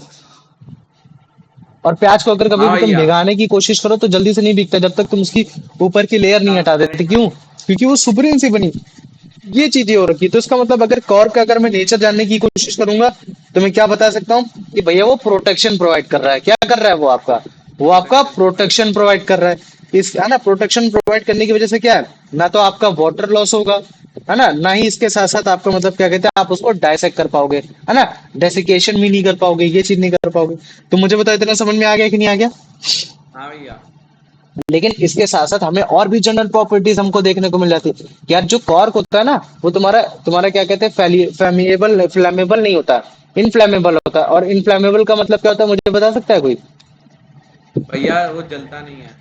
हाँ वो जलता नहीं, इसी वजह से तुमने देखा होगा काफी सारे लोग जो अपने घर में जो नीचे जो जमीन बनवाते हैं, जो जो जिनके यहाँ जंगलों में रहते हैं, वो तुम्हारी कॉर्क की बनवाते हैं। क्यों बनवाते हैं? कि आग की लपटे बड़े आसानी से जा ना पाए, ये चीजें जा ना पाए। और इसका काम इंसुलेटर जैसे भी यूज हो जाता है। किसके जैसे हो जाता है? इंसुलेटर के भी रूप में हो जाता है, ये भी चीज है। और ये थोड़ा सा कुशन टाइप का भी होता है। कैसा होता है? थोड़ा सा कुशन टाइप का होता है, तो जिसकी वजह से हम लोग इसको मतलब क्या कहते हैं, जैसे बैडमिंटन का जो कॉर्क होता है, बैडमिंटन का कॉर्क तुमने देखा है? बैडमिंटन में कॉर्क कभी लगा हुआ बताओ मुझे। भाई पता नहीं। नहीं देखा? जो तुम्हारी शटल कॉक होती है, शटल कॉक, हाँ उसमें तो देखा है। शटल कॉक में जो आजकल में जो तुम्हारा सिंथेटिक आ रहा है, पहले उसमें मतलब ये कॉर्क लगा के भेजा जाता था। इवन जो तुम्हारी वाइन बॉटल है, वाइन बॉटल बड़े ही आसानी से वाइन के अंदर तुम्हारे एयर स्पेस को मतलब क्या कहते हैं, फिल कर देती है, टाइटली पैक्ड हो जाती। क्यों हो जाती? क्योंकि ये कैसा कुशन में हो रखा है, मतलब इसको दबा सकते हैं और प्रेस कर सकते हैं, ये चीजें कर सकते हैं। समझ में आ गया कि नहीं आ गया बताओ मुझे? हाँ भैया। है ना? तो ये काफी मतलब अगर जैसे मैं बात करूँ ना यूरोप की, और अगर मैं बात करता तो साउथ अमेरिका अफ्रीका की, तो वहां के जो कॉर्क है काफी मोटे पाए जाते हैं। तो वो तो कॉमर्शियल पर्पज में भी यूज किए जाते हैं। लेकिन काफी सारे पेड़ होते हैं जिनके कॉर्क पतले होते हैं, तो वो उतने ज्यादा यूज में नहीं आ पाते। लेकिन जिनके भी कॉर्क बड़े होंगे, मोटे होंगे, उनके ज्यादा काम में आएंगे। तो मुझे बताओ इतना समझ में आ गया कि नहीं आ गया? आ गया? ठीक है। तो देखो एक बार मैं फिर से तुम लोग को रिवाइज करा दे रहा हूँ ये चीज ना, कि जैसे जैसे प्लांट तुम्हारा बड़ा होता चला जाएगा, तो उसकी जो आउटर प्रोटेक्टिव टिश्यूज है, एपिडर्मिस, वो सर्टेन चेंज पाएगी। उसमें क्या होगा? जो तुम्हारा सेकेंडरी मेरिस्मेटिक है, जिसको फैलोजन या फिर कॉर्कम्बियम बोलते हैं, उस एपिडर्मिस सेल को हटा देगा। उसकी जगह वो क्या करेगा? एक कॉर्कम्बियम की सिंपल एक टाइप की सेल लाने की कोशिश करेगा, जो कि एकदम रेक्टेंगुलर इन शेप की होगी। और जो उसके अंदर जो प्रोटोप्लाज्म होगा, उसके अंदर बड़ा सा वैक्यूल होगा, और अंदर पाया जाएगा टेनिन और क्लोरोप्लास्ट पाया जाएगा। ये चीज है। और अगर मान लो कि क्लोरोप्लास्ट पाया जा रहा है, तो फिर वहां तुम्हारा फोटोसिंथेसिस हो जाएगा। लेकिन अगर कहीं क्लोरोप्लास्ट नहीं पाया जा रहा है, तो वहां तुम्हारा फोटोसिंथेसिस नहीं हो पाएगा। ये चीज है। और ये जो कार्कोमियम होता है, ये तुम्हारे नए नए सेल्स को बनाता है। क्यों? क्योंकि तुमको मालूम है कि एक तुम्हारा सिंपल टिश्यू है, तो इसको ऑब्वियस सी बात है कि भैया कहीं ना कहीं सेल को जनरेट करोगे, तो मेरिस्मेटिक जैसे सेल के काम में आता है। तो जब ये आउटर की तरफ सेल कोई बनाता है, तो हम लोग उसको बोल देते हैं फैलम। और जब ये अंदर की तरफ इनर साइड सेल्स बनाता है, तो उसको हम लोग बोल देते हैं फैलोडर्म बोल देते हैं। क्या बोल देते हैं? फैलोडर्म, या फिर हम लोग सेकेंडरी कॉर्टेक्स बोल देते हैं। ये चीज हो गया। और जब भी यही अल्टीमेटली धीरे धीरे धीरे काफी सारे लेयर्स में आ जाता है, तो इसी कॉर्क को हम लोग बार्क भी बोल देते हैं। ये चीज है। और जब हम लोग कॉर्क को देखेंगे, तो उनके सेल हमको डेड दिखेंगे, लेकिन कंप्लीटली ऐसे अरेंज होंगे कि उनके बीच में कोई भी इंटरसेलुलर स्पेस नहीं पाया जाएगा। ये चीज है। हेवनली थिक्ड होंगे, और उन हेवनली थिक्ड होने का कारण ही यही है कि उनमें कहीं ना कहीं तुम्हारा सोवरेन डिपॉजिट पाया जा रहा है। ये चीज है।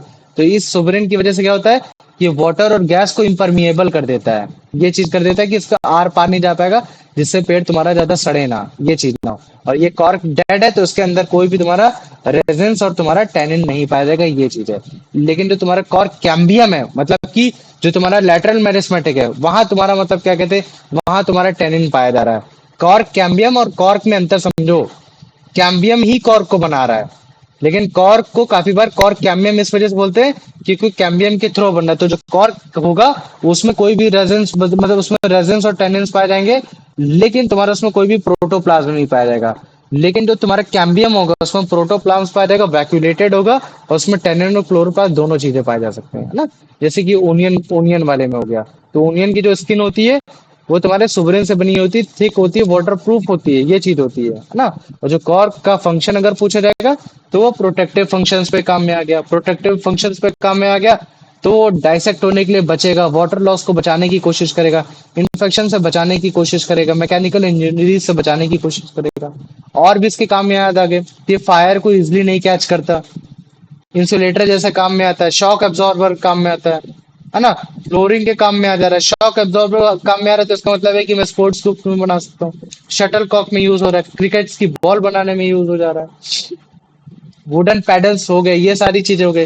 और अगर कॉमर्शियल कॉक्स जो जैसे मान लो कि साउदर्न यूरोप और नॉर्थ अफ्रीका में पाई जाती ओक ट्रीज के थ्रू, उन सब में भी काम में आ रहा है ना? तो बस इस चीज को याद रखो कि कॉर्क और ये तुम्हारे सेम स्ट्रक्चर के नहीं पाए जाएंगे। कॉर्क से ही बनता है तुम्हारा बार्क बनता है ना? तो जो कॉर्क होता है वो तुम्हारा आउटर प्रोडक्ट होता है कॉर्क कैम्बियम का, मतलब कि तुम्हारे लेटरल मेरिस्मेटिक का। और जो बार्क होता है वो तुम्हारा कैम्बियम का सेकेंडरी फॉइलम का, उसका होता है तुम्हारा मतलब क्या कहते हैं, आउटर प्रोडक्ट होता है। ये चीज है। तो अभी देखो, है ना, अभी उसमें तुमको ध्यान से दिखाई देगा, दिख रहा है, ये तुम्हारा क्या है, ठीक है, ये पुर्तगाल तुम्हारा साउथ साउथ उसमें आता है। तो तुम देखो इतनी मोटी सी जो लेयर निकली है ना, यही तुम्हारी ये बेसिकली कॉर्क है। या फिर अगर डिपोजिशन ऑफ लेयर तुम्हारी क्या हो गई, या अब जो इसके नीचे वाली जो लेयर हो, ये कहीं तुम्हारी हो सकती थी, वो बेसिकली क्या कहते हैं, एपिडर्मस लेयर। लेकिन एपिडर्मस लेयर जैसे जैसे प्लांट ग्रो होता गया वो होता गया, ये चीज है। तो दिख रहा है ये क्या है, ये तुम्हारा ये कॉर्क है। दिखा कि नहीं दिखा, बताओ मुझे। हाँ भैया। भैया एक दिखा ना। मेरा जो घर के बाहर पेड़ है उससे भी निकला था। हाँ हाँ, मोटे मोटे निकलने चाहिए, जितने मोटे निकलेंगे उतना फायदा होता है। तो अभी देखो, अभी इसी कॉर्क को अगर मैं मान लो कि इसी का एनाटॉमी करता हूँ, ठीक है, सेक्शन कटिंग कराते हैं इसका, है ना, इनको देखो,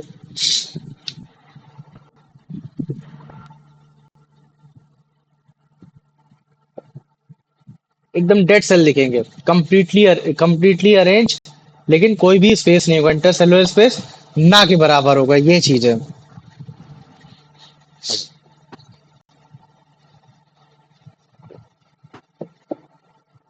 मुझे मालूम नहीं है माइक्रोस्कोप कितने का आता है, वरना मैं माइक्रोस्कोप खरीदूं यार, मजा आती है इन सब चीजों में। ये देखो, दिख रहा है, इंटरसेलुलर स्पेस जरा सा भी नहीं है ना, क्लासिकली अरेंज हो रखे हैं, ये चीज है। दिखा, क्या भी इंटरसेलुलर स्पेस तुमको दिख रहा है इसमें, ना नहीं हो रखा, और एकदम डेड डेड सा, एकदम। ये चीज है ना। तो ये देखो, यही चीज है, ये कॉर्क सेल है ना।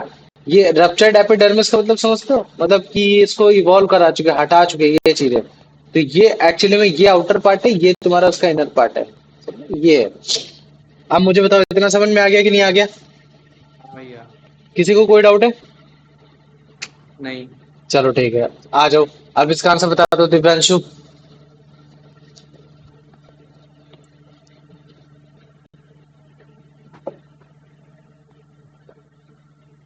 दिव्यांशु है क्लास में? हाँ भैया है। चलो तुम बताओ answer, Anand. What is the name of the secondary meristem that replace the epidermis in older plants?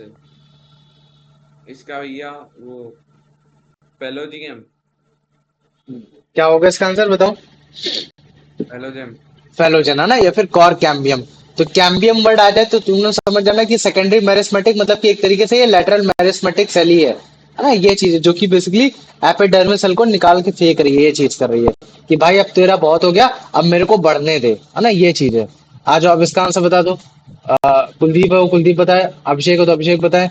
वो दोनों है क्लास में कि नहीं है? नहीं, नहीं दोनों में है, से हाँ, कोई नहीं। चलो ठीक, कोई बात नहीं, यश तुम बताओ। What substance makes cork cell impermeable to water and gases? भैया ऑप्शन डी, सुप्रीम, वेरी गुड, सुब्रिन। आ जाओ, अब इसका आंसर बता दो दिव्यांशु भाई। भैया वो अभी तक नहीं आया। चलो ठीक है, तुम बताओ आनंद। हाँ भैया। अच्छा ठीक, बता बता बता। आगे आगे। भैया कौन सा वाला? Third third. Which of the following statements about cork cells is true? They are living cells with protoplasm. They are loosely arranged with intercellular spaces. They are dead and compactly arranged. They have thin permeable walls. भैया इसका option C होगा, they are dead and compactly arranged. Very good, fantastic, एकदम सही आंसर। आनंद बता इसका answer. The cells of the core cambium described as having what shape? Elongated. कैसा होगा, और cambium Maybe rectangular, rectangular. Rectangular type से होता है ना, ये चीज है। चलो आ जाओ, अब इसका आंसर तू ही बता दे, अच्छा फिर। May. What substance make the cell wall of an onion skin waterproof? भैया सुबेरिन। सुपरीन है ना, ये चीज हो गया। देखो, अगर मैं बात करूँ ना सेल वॉल किस चीज से बनी होती है, तो सेल वॉल वो लिग्निन, सिल्वर। सेलुलोज, सुपरीन, चिटिन सबसे बनी हो सकती है। लेकिन अगर मैं बोलता हूँ कि सेल वॉल में लचीलापन, फ्लेक्सिबल ज्यादा आ रहा है, तो इसका मतलब उसमें सेलुलोज ज्यादा पाया जा रहा सुबेरिन। है। सेल वॉल में ज्यादा हार्डनेस आ जा रही है, जिसकी वजह से ना तो फ्लेक्स कर पा रहा है ना तो वो कर पा रहा है, तो उसमें लिग्निन पाया जाएगा। और अगर मैं बोल देता हूँ कि इसको वाटर प्रूफ करा है, तो उसमें सुब्रेन पाया जा रहा है, ये चीज है ना। तो क्वांटिटी के बेसिस पे हो सकता है क्या चीज क्या पाया जाए, क्या चीज नहीं पाया जाए, ये भी है ना। ये चीज समझना। आ जाओ, यश बताओ इसके अंदर। Which of the following is not a property of cork mentioned in the text?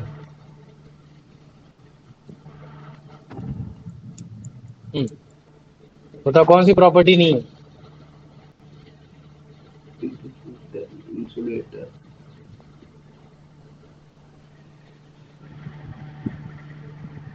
भैया ऑप्शन ए, नहीं, फिर ऑप्शन सी होगा। ऑप्शन सी ना, हैवी डेंस नहीं होगा। डेंस हो जाएगा तो मुझे बताओ ये क्या कुशन जैसा काम कर पाएगा कॉर्क? नहीं भैया। नहीं भैया। नहीं कर पाएगा ना, तो वो डेंस नहीं होता। डेड सेल होते हैं, कंप्लीटली अरेंज होते हैं, लेकिन तुम्हारा वैसा नहीं होता है ना, ये चीज है। चलो आ जाओ, अब इसका आंसर बता दो Divyanshu. From which plant is commercial cork primarily obtained? Onion bulb, oak tree, banyan tree, neem tree. Commercial purpose के लिए कॉर्क किस पेड़ से निकाली जाती है?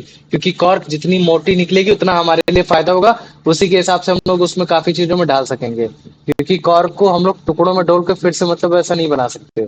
जो नेचर बना के देता है वो ज्यादा बेस्ट होता है। तो कौन सा पेड़ सबसे बेस्ट होता है इसके भाई लिए? भैया ऑप्शन बी ओक ट्री। हाँ, ऑक ट्री है ना, ये चीज हो गया। Very good. आनंद, इसका आंसर बताओ। So according to the test, what is the key difference between cork and bark? Cork, cork includes outer products. See. पूरा तो पढ़ दे। Cork includes outer products of cork cambium, while bark includes outer products of cambium like secondary phloem or cork. Very good है ना, चलो ये चीज हो गया। मतलब तो सिंपली जब cork की लेयर चढ़ जाती है तो bark बना लेता है। ये हो गया। अब देखो, जो तुम्हारा बेसिकली फंक्शन था, है ना, प्रोटेक्टिव, जो तुम्हारे प्रोटेक्टिव सेल्स पाए जा रहे थे तुम्हारे परमानेंट सेल्स में, वो हमने बता दिया। लेकिन अभी एक और है ना। अच्छा देखो, जब मैं स्टार्टिंग में पढ़ा रहा था एपिडर्मिस के बारे में पढ़ा था, तो मैंने बोला था कि यार एपिडर्मिस की सेल अरेंज होती है। कैसी होती है? अरेंज होती है, एक के ऊपर एक होती है, इंटरसेलुलर स्पेस नहीं होता। और ये धीरे धीरे मतलब क्या कहते हैं, कहीं ना कहीं तुम्हारा मतलब वो लिबरेट कर रहे थे। तुम्हारा क्या लिबरेट कर रहे थे बताओ मुझे? एपिडर्मिस सेल क्या कर रहे थे लिबरेट, कि ताकि वो वैक्सी जैसा सब्सटेंस बना पाए? बताओ मुझे। सुबेरिन। नहीं, सुब्रिन तुम्हारा जो होता है वो तुम्हारा वैक्सी कॉर्क क्या? सब्सटेंस के लिए हाँ, वो हाँ, तुम्हारा क्या होता है बताओ? क्यूटिकल्स। क्या होता है? क्यूटिकल्स होता है। तो अब देखो, ये जो तुम्हारे क्यूटिकल्स है, जो एपिडर्मिस है ना, ये जो एपिडर्मिस, अगर जैसे मान लो कि कहीं क्यूटिकल्स, अगर मान लो कि क्यूटिकल्स अगर पूरा भी बोल दो, तो जो आउटर लेयर है ना, एपिडर्मिस की जो आउटर लेयर होती है, ये हर जगह नहीं होती है। जैसे काफी बार क्या होता है कि जो एपिडर्मिस लेयर, उनके बीच में स्पेस भी पाया जाता है। क्या पाया जाता है? हल्का सा स्पेस भी पाया जाएगा। आउटर लेयर पूरी तरीके से मतलब कंप्लीट लेयर नहीं होती, उनके बीच में कहीं ना कहीं स्पेस पाया ही जाता है। वो तुम्हारा लीफ में भी पाया जा सकता है, तुम्हारा कहीं भी पाया जा सकता है। और जहां जहां स्पेस पाया जाएगा वहां वहां आपका क्यूटिकल्स पाया नहीं जाएगा। तो उन क्यूटिकल्स पे पाया जाता है आपका स्टोमेटा पाया जाता है। क्या पाया जाता है? स्टोमेटा पाया जाता है। तो ये स्टोमेटा की मदद से बड़े ही आसानी से हम लोग रेस्पिरेशन कर पाते हैं। क्या कर पाते हैं? आपका रेस्पिरेशन भी कर पाते हैं। और इसी स्टोमेटा के थ्रू आप हम लोग मतलब क्या कहते हैं, फोटोसिंथेसिस भी कर पाते हैं। पहले तो मुझे बताओ, स्टोमेटा के बारे में तुम लोग ने पढ़ा है, मैंने पढ़ाया था चैप्टर 1 सेल में, कुछ ना कुछ याद है कि नहीं याद है? पहले मुझे ये बताओ। हाँ भैया। याद है? तो चलो ठीक है, मैं बताता हूँ। देखो, स्टोमेटा जो है ना, वो तुम्हारे दो सेल से मिलकर बना हुआ है। और वो दो सेल का नाम बता सकते हो क्या चीज है? या फिर एक ही सेल है भैया लेकिन दो पाए जाते हैं? बताओ। Guard guard cell. Very good ना, क्या बोलते हैं उनको? उनको गार्ड सेल्स बोलते हैं। गार्ड और सेल। जब तुम गार्ड सेल्स को ध्यान से देखोगे तो वो तुमको किडनी की शेप में दिखेंगे। कैसे दिखेंगे? ऐसे तुमको, ऐसे थोड़े से किडनी की ऐसे शेप में तुमको दिखाई देंगे, है ना। ये तुमको किडनी की शेप में दिखाई देंगे। और किडनी की शेप में होने की वजह से इनके बीच में क्या होता है? स्पेस बनता है। क्या बनता है? स्पेस बनता है। और स्पेस। किडनी का शेप ये तभी अच्छे से ले पाएंगे जब इनके अंदर वाटर होगा। क्या होगा? इनके अंदर वाटर होगा। तो अगर मान लो दिन का समय, चिलचिलाती धूप है, तो प्लांट क्या करता है? अपने जल ना पाए, वो चीजें हो ना पाए, तुम्हारा मतलब फूड अच्छे से बन मतलब क्या कहते हैं वो हो पाए, तो इस जगह तुम्हारा जो स्टोमेटा को ओपन करने के लिए क्या करता है? प्लांट वाटर को यहाँ स्टोर कराता है। तो जिससे क्या होता है? बीच में स्पेस आ जाता है। तो जब बीच में स्पेस आ जाएगा तो बड़े ही आसानी से तुम्हारी ऑक्सीजन CO2, है ना, ये तुम्हारे बड़े ही आसानी से एक्सचेंज हो सकेंगे, आ जा सकेंगे, जिसकी मदद से तुम्हारा फोटोसिंथेसिस भी हो पाएगा और तुम्हारा रेस्पिरेशन भी हो पाएगा, ये चीजें हो पाएगा। और तुमने देखा होगा कि इन्हीं स्टोमेटा के ऊपर इस तरीके से ऐसे डॉट डॉट डॉट बना दिए जाते हैं, जो कि बेसिकली बताया जाता है कि ये तुम्हारा होता है क्लोरोफिल होता है, कि मतलब कि जहां पास तुम्हारा फोटोसिंथेसिस हो रहा होता है ये चीजें, लेकिन एक्चुअली में स्टोमेटा में नहीं होता, स्टोमेटा के नीचे साइड हो रहा होता है ये चीजें। तो मुझे बताओ इतना समझ में आ गया कि नहीं आ गया? हाँ भैया। आ हाँ गया ना? भैया। अब अगर मान लो ये क्लोरोफिल, बेसिकली क्लोरोफिल स्टोमे अब हो भी सकता है, ऐसा भी नहीं है। काफी बार स्टोमेटा देखोगे तुमको ग्रीन कलर का दिखा देगा, क्योंकि मुझे मालूम है ग्रीन कलर का पिगमेंट इस वजह से क्योंकि क्लोरोफिल है। तो हो सकता है कि तुम्हारे स्टोमेटा में भी तुम्हारा मतलब क्या कहते हैं वो हो रहा हो ये चीज है। तो जहां जहां तुम्हारा क्लोरोफिल नहीं पाया जा रहा होगा, जैसे मान लो कि मैं ल्यूकोप्लास्ट बोल देता हूँ, तो ल्यूकोप्लास्ट में तो नहीं पाया जाएगा, तब उस केस में तुम्हारा जो स्टोमेटा होगा वो केवल एक्सचेंज के काम में आ रहा होगा, वो कहीं और दूसरे वाले मतलब क्या कहते हैं क्लोरोफिल में काम में आ रहा होगा। लेकिन अगर किसी स्टोमेटा में क्लोरोफिल पाया जा रहा होगा, तो वो फिर तुम्हारा वहां भी तुम्हारा फोटोसिंथेसिस कहीं ना कहीं हो रहा होगा। तो मुझे बताओ इतना समझ में आ गया कि नहीं आ गया? हाँ भैया। अच्छा, मुझे बता सकते हो कि फोटोसिंथेसिस में एक्चुअली में होता क्या है? खाना बनता है या फिर हम लोग खाने को यूटिलाइज करते हैं? भैया बनता है। खाना बनता है, और भैया खाना उसमें खाना बनने के लिए बनता पहले है। क्या करेगा वो? किस चीज की मदद लेता है? कौन से इनऑर्गेनिक सब्सटेंस की भैया मदद लेता है? भैया वो कहते भैया वो भैया रूट्स के थ्रू पानी को इकट्ठा करता है, और भैया सनलाइट की सनलाइट मतलब ऑब्जर्व करता है। हम्म, और क्या कहते हैं सुनो, ये भैया तुम लोग वो को मैं फिर क्लास टेंथ में उसके अंदर बताऊंगा। फिर भैया उसके अंदर ये क्लोरोफिल मिनरल्स बनता को है। सिंथेसाइज करता है। ठीक ठीक ठीक, अभी मैं इसको क्लास टेंथ में भी तुमको बताऊंगा। तो देखो, जो फोटोसिंथेसिस जो हो रहा है वो फूड बनाने के में काम में आ रहा है, मतलब कि मेरे को फूड बनाना है। फूड क्या बनाना है? स्टार्च बनाना है। तो अगर आपको स्टार्च बनाना है, पेड़ स्टार्च ही बनाता है, ठीक है, फूड के रूप में। तो अगर स्टार्च बनाएगा तो इनऑर्गेनिक सब्सटेंस की मदद लेगा, और वो इनऑर्गेनिक सब्सटेंस क्या है तुम्हारा? CO2 है, वाटर है, ये चीज है। जो ये वाटर ले रहा है ये तुम्हारा जाइलम वेसल के थ्रू ले रहा है, और ये जो तुम्हारा CO2 है ये तुम्हारा स्ट्रोमेटा के थ्रू मतलब आने जाने की कोशिश कर रहा है, ये चीज है। लेकिन इनको ब्रेक नहीं कर पाएगा। ब्रेक करने के लिए उसको एक एनर्जी की जरूरत है, और वो एनर्जी अपने फूड को ब्रेक डाउन करके नहीं कर सकता। उसको उसके लिए चाहिए होता है सनलाइट की एनर्जी चाहिए होती है। किसकी चाहिए होती है? उसको लाइट एनर्जी चाहिए होती है। तो ये जो लाइट एनर्जी है बेसिकली आपके क्लोरोफिल में जाती है, और ये लाइट एनर्जी क्लोरोफिल को क्या करता है? केमिकल एनर्जी में कन्वर्ट कर देता है। और जब ये केमिकल एनर्जी में कन्वर्ट हो जाता है तभी इस H2O को क्या कर देगा? ब्रेक कर देगा। तो जब ये H2O को ब्रेक कर देगा तो फिर इसमें से एक तुम्हारा हाइड्रोजन क्या होगा? बड़े ही आसानी से तुम्हारा इसके साथ चला जाएगा।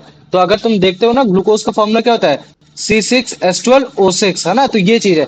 तो इसमें एक हाइड्रोजन इसके साथ चला जाता है, CO2 के साथ चला जाता है, और फिर इसी के साथ साथ वो अपना वेस्टेज तुम्हारा क्या कहते हैं वॉट ऑक्सीजन निकाल देगा, और उसके साथ साथ मतलब क्या कहते हैं वाटर भी समाव थोड़ा बहुत लिबरेट कर देता है थ्रू द ट्रांसपिरेशन प्रोसेस, ये चीज है। तो मुझे बताओ इतना समझ में आ गया कि नहीं आ गया? हाँ भैया। लेकिन ये जो तुम्हारी केमिकल रिएक्शन है ये तुम्हारी इक्वल नहीं है, तो तुम इसको इक्वल करोगे, बैलेंसिंग जिसको बोलते हैं। तो अभी ये बैलेंसिंग वाला जो भी पार्ट है ना, इसको मैं बताऊंगा, है ना? अभी क्लास टेंथ में भी आएगा टॉपिक, तो तुम लोग इसकी दिक्कत मत, उसको और अच्छे से मैं बताने की कोशिश करूंगा। तो ये हो गया, चलो तुमने फोटोसिंथेसिस को बता दिया कि भैया फूड मैंने बना दिया, वेरी गुड। अब अगर मान लो कि मैं बोल देता हूँ कि यार रेस्पिरेशन का काम क्या होता है, फिर मुझे बताओ रेस्पिरेशन का काम क्या होता है? भैया वो ऑक्सीजन को कार्बन डाइऑक्साइड को लेना और ऑक्सीजन को छोड़ना। सुनो, जैसे तुमने, अच्छा, जब मैंने बोला था तुम्हारा फोटोसिंथेसिस का काम क्या होता है, तब तुमने बोला था फूड बनाना काम होता है उसका काम, है ना? ये चीज है। ठीक वैसे जब मैं बोलता हूँ ना रेस्पिरेशन का काम क्या है, तो भाई रेस्पिरेशन का काम ये है कि जो फूड एब्जॉर्ब किया गया बॉडी ने, उस बॉडी की फूड एब्जॉर्ब को उसको एसेसिमुलेट कर पाए। एसेसिमुलेट का मतलब कि वो उसको यूटिलाइज कर पाए। क्योंकि अगर जैसे मान लो कि मैं तुम्हारे बॉडी में फूड को एब्जॉर्ब करा देता हूँ, और अगर तुम उसको अपने जरूरत के हिसाब से ऐसे सिमुलेट नहीं कर पा रहे हो, तो तुम मुझे बताओ क्या वो तुम्हारे एब्जॉर्ब फूड कोई काम का है? वो नहीं होगा काम का, है ना? तो रेस्पिरेशन का काम वही है कि वो फूड जो एब्जॉर्ब हो रखा है उसको एसेसिमुलेट कर पाए। वो कैसे करेगा? जैसे मान लो कि मैंने फूड बोल दिया ग्लूकोज, सिंपलेस्ट फिगर कौन सा बोल दिया? ग्लूकोज बोल दिया, ठीक है, ग्लूकोज। ग्लूकोज। तो अगर मान लो कि अगर ग्लूकोज का अगर एक मॉलिक्यूल है, तो वो सेल के अंदर जाएगा। जब वो सेल के अंदर जाएगा तो साइटोप्लाज्म में सबसे पहले तो वो तुम्हारा दो पायरुवेट में टूटेगा। किस में टूटेगा? दो पायरुवेट में टूटेगा, जिसको लोग बोलते हैं ग्लाइकोलिसिस प्रोसेस बोल देते हैं। क्या बोल देते हैं? ग्लाइकोलिसिस प्रोसेस बोल देते हैं। बाद में ये दो पायरुवेट तुम्हारे अंदर जाएंगे, माइटोकॉन्ड्रिया के अंदर जाएंगे। किसके अंदर जाएंगे? तुम्हारे माइटोकॉन्ड्रिया के अंदर जाएंगे। माइटोकॉन्ड्रिया। और इस माइटोकॉन्ड्रिया के अंदर ये तुम्हारा करेंगे एरोबिक रेस्पिरेशन। एरोबिक रेस्पिरेशन का मतलब क्या होता है कि ऑक्सीजन की प्रेजेंस पे खाने को मतलब क्या कहते हैं ऑक्सीडाइज करेंगे, खाने को पकाएंगे, जलाएंगे कि ताकि एनर्जी मिले। और वो खाना क्या है, ये दो पायरुवेट है, तो इन दो पायरुवेट को जला के खाना बनाएंगे। और जब वो खाना बनाएंगे तो उसमें कितने मॉलिक्यूल निकलेंगे, 38 एटीपीज मॉलिक्यूल निकलेंगे। मतलब यही हमारा खाना होता है। एक्चुअली में जो हम लोग एसिमिलेट जो एनर्जी कर पा रहे, यूटिलाइज कर पा रहे, वो in the form of ATP कर पा रहे हैं। उसको कौन करता है, माइटोकॉन्ड्रिया करता है। और वेस्टेज में हम लोग क्या निकालते हैं, इसमें निकालते हैं हम लोग CO2 निकालते हैं। तो अगर तुम लोग ध्यान से देखोगे, अगर तुम लोग ध्यान से देखोगे तो रेस्पिरेशन जो है वो तुम्हारा बेसिकली तुम्हारा क्या कहते हैं फोटोसिंथेसिस का जस्ट उल्टा ही है ना। क्यों, क्योंकि फोटोसिंथेसिस फूड बनाने मतलब क्या कहते हैं फूड, उसका वेस्टेज क्या है, उसका वेस्टेज है ऑक्सीजन। और रेस्पिरेशन का वेस्टेज क्या है, वो है तुम्हारा CO2, है ना। इसका वेस्टेज ये है। और जो अगर मान लो कि अगर मैं यूसेज की बात कर देता हूँ तो उसका यूसेज क्या है, तो इसका यूसेज है CO2 और इसका यूसेज क्या है, इसका यूसेज है ऑक्सीजन, कि अपने फंक्शन को काम कर पाए। तो रेस्पिरेशन और फोटोसिंथेसिस आपस में एक दूसरे से जस्ट अपोजिट नेचर के होते हैं। मुझे बताओ इतना समझ में आ गया कि नहीं आ गया, हाँ भैया। आ गया ना। हाँ अच्छा भैया। मुझे बताओ, अगर मान लो कि मैं बात कर देता हूँ फोटोसिंथेसिस, तो फोटोसिंथेसिस मुझे बताओ कितने समय हो सकता है, दिन रात दोनों समय हो सकता है या केवल दिन में होता है, भैया दिन में ही होता है वो। केवल दिन में हो सकता है। लेकिन मुझे बताओ रेस्पिरेशन क्या हो सकता है, वो तुम्हारा दिन में भी हो सकता है या फिर केवल कल दिन में होगा या केवल कल नाइट में होगा, भैया 24/7। ट्वेंटी भैया फोर ट्वेंटी सेवन फोर हो सेवन सकता है होता ना। है। क्यों, क्योंकि जैसे हमारे बॉडी में भी जो फूड है वो एब्जॉर्ब होता रहे, है ना, बॉडी एसेसिमुलेट करती रहे, बॉडी का फंक्शन काम करते रहे। अगर जैसे मान लो कि हमारे बॉडी में अगर ऑक्सीजन नहीं मिलेगा तो हम लोग, हमारी बॉडी को एनर्जी नहीं मिलेगी, और बॉडी को एनर्जी नहीं मिलेगी तो हम लोग मर जाएंगे। इसी वजह से है ना, इसी वजह से हमारा हार्ट 24 घंटा काम करता रहता है। क्यों काम करता रहता है, हमारा लंग्स 24 घंटा काम करता रहता है। क्यों करता रहता है, कि हम लोग ऑक्सीजन को सप्लाई करा पाए। और जब हम लोग ऑक्सीजन को सप्लाई करा पाएंगे तो हम लोग उस फूड से एनर्जी बना पाएंगे, 38 एनर्जी। फिर हम उसको अपने ग्रोथ के लिए कर सकते हैं, उसको फिर हम लोग रिपेयरमेंट के लिए कर सकते हैं। तो कुछ इस तरीके से हमारी बॉडी स्ट्रक्चर डिजाइन हो रखा है, ये चीज है। तो मुझे बताओ इतना समझ में आ गया कि नहीं आ गया, हाँ भैया। आ गया ना। और ट्रांसपिरेशन का मतलब समझ ही गए थे ना कि ट्रांसपिरेशन का मतलब क्या होता है। हाँ भैया। है ना, ट्रांसपिरेशन एक ऐसा प्रोसेस है जिसमें जो एक्सेसिव वाटर होता है या फिर जो वाटर होता है जो स्टोमेटा जो स्टोर करके रखता है या फिर जो होता है वो थ्रो उसके स्टोमेटा के थ्रू बाहर निकलने की कोशिश करता है, ये चीज है ना। लेकिन ये जो स्टोमेटा जो सबसे ज्यादा तुमको देखने को मिलेगा, ये तुमको दिन की तरफ, दिन और रात दोनों में देखने को मिल सकता है, ठीक है। ये दोनों तरफ तुमको देखने को मिल जाएगा। लेकिन transpiration is a continuous process, बस ये। लेकिन अगर स्टोमेटा क्लोज है तो ट्रांसपिरेशन नहीं हो पाएगा, और अगर मान लो कि अगर स्टोमेटा ओपन है तो ट्रांसपिरेशन ज्यादा हो पाएगा। अब मुझे बताओ इतना समझ में आ गया कि नहीं आ गया, हाँ भैया। आ गया। चलो यस वेरी गुड, भैया। आप दिखाते थे मुझे, ठीक। इसको देखो, ये है तुम्हारा स्टोमेटा, दिख रहा है। स्टोमेटा में तुम देख रहे हो ये हल्के हल्के धब्बे धब्बे धब्बे धब्बे से दिख रहा है, दिख रहा है, धब्बे धब्बे से दिख रहा है। तो इनमें क्लोरोफिल पाया जा रहा है। अब अगर इसमें क्लोरोफिल पाया जा रहा है तो इसका मतलब क्या है, कि इसका मतलब है कि ये बेसिकली तुम्हारा क्या कर सकता है, ये तुम्हारा मतलब कि क्या कहते हैं कि तुम्हारा ये फोटोसिंथेसिस कर सकता है। और अभी अगर तुम इसको ध्यान से देखोगे तो ये स्वेल भी है, लेकिन धीरे धीरे स्वेल इसकी कम हो गई। क्यों हो गई, पहले इसमें जो गार्ड सेल है ना, इसके गार्ड सेल, मुझे पहले बताओ गार्ड सेल आइडेंटिफाई कर पा रहे हो कि नहीं कर पा रहे हो, गार्ड सेल आइडेंटिफाई कर पा रहे हो, हाँ भैया। है ना। तो ये है इसके गार्ड सेल। तो ये जो गार्ड सेल है ना, ये गार्ड सेल ही बेसिकली डिजाइन करते हैं कि स्टोमेटा कैसा होगा, है ना। तो दो किडनी शेप के तुम्हारे सेल होंगे जिनको हम लोग गार्ड सेल बोलते हैं, और वो कॉनकेव साइड एक दूसरे को देखने की कोशिश करेंगे। कॉनकेव का मतलब कैसा होता है, जो बेंटिन सरफेस होता है ना, बेंटिन होगा और बल्जिंग आउट इधर साइड होगा, है ना। ये एक बेंटिंग होगा और बल्जिंग आउट होगा, तो ये कॉनकेव सरफेस होता है। ये क्या होगा, तुम्हारा कॉनकेव सरफेस होगा। तो ये कनकेव सरफेस एक दूसरे को क्या कर रहे हैं, एक दूसरे को फेस कर रहे हैं, एक दूसरे को देख रहे हैं। तो यही बता रहा है कि जो किडनी शेप है वो कुछ इस तरीके से अरेंज हो रखी है कि वो एक दूसरे को कॉन्केवली देखने की कोशिश करे, ऐसे देखने की कोशिश करे, ना कि ऐसे देखने की कोशिश करे। ये जो शेप होगा ये तुम्हारा हो जाएगा ये तुम्हारा कॉन्वेक्स हो जाएगा और ये तुम्हारा कनकेव हो जाएगा। लेकिन अगर उल्टा उल्टा कर देंगे तो दोनों ही कनकेव हो जाएंगे, ये चीज है ना। तो इस चीज को याद रख लो। अब इसी स्टोमेटा के थ्रू हम लोग क्या कर पा रहे हैं, बड़े ही आसानी से फोटोसिंथेसिस भी कर पा रहे हैं, रेस्पिरेशन भी कर पा रहे हैं, इवन ट्रांसपिरेशन भी कर पा रहे हैं, अगर वाटर वेपर थ्रू स्टोमेटा निकल पा रहा है बड़े ही आसानी से। तो मुझे बताओ इतना समझ में आ गया कि नहीं आ गया। भैया हाँ बोलो बेटा। हाँ भैया। भैया मुझे हॉस्पिटल के लिए थोड़ा लीव करना पड़ेगा। कोई बात नहीं ब्रो, जा सकते हो। ओके भैया, बाय। Okay bro, bye. ठीक जय है, हिंद ये भैया। देखो, जय हिंद ब्रो। ठीक है, तो इसको तुम लोग ध्यान से देखो। ये तुम देख रहे हो, ये वाटर इधर से आ रहा है रूट हेयर से। दिखा तुम लोग को? अच्छा पहले मेरे को बताओ, रूट हेयर से तुम लोग को दिखा वाटर आते हुए? हाँ नीचे जी। देखो पहले, नीचे देखना। हाँ भैया। दिखा? ये देखो रूट हेयर। तो एक सेकंड को मैं दिखाता हूँ, एक बार फिर से देखो, है ना? ये देखो रूट हेयर से आ रहा है ना। तो ये जो रूट हेयर्स के बाद ये जो तुम देख रहे हो ना, ये जो इतने सारे सेल देख पा रहे हो, ये जो सेल है इन्हीं को हम लोग कॉर्टेक्स बोलते हैं। क्या बोलते हैं? कॉर्टेक्स। और इसी में तुम्हारा बेसिकली कॉलन काइमा और तुम्हारा बेसिकली पैरेंट काइमा पाया जा रहा है। इनके बीच में स्पेस हो रखे। फिर ये तुम्हारा ये जाइलम वेसल है।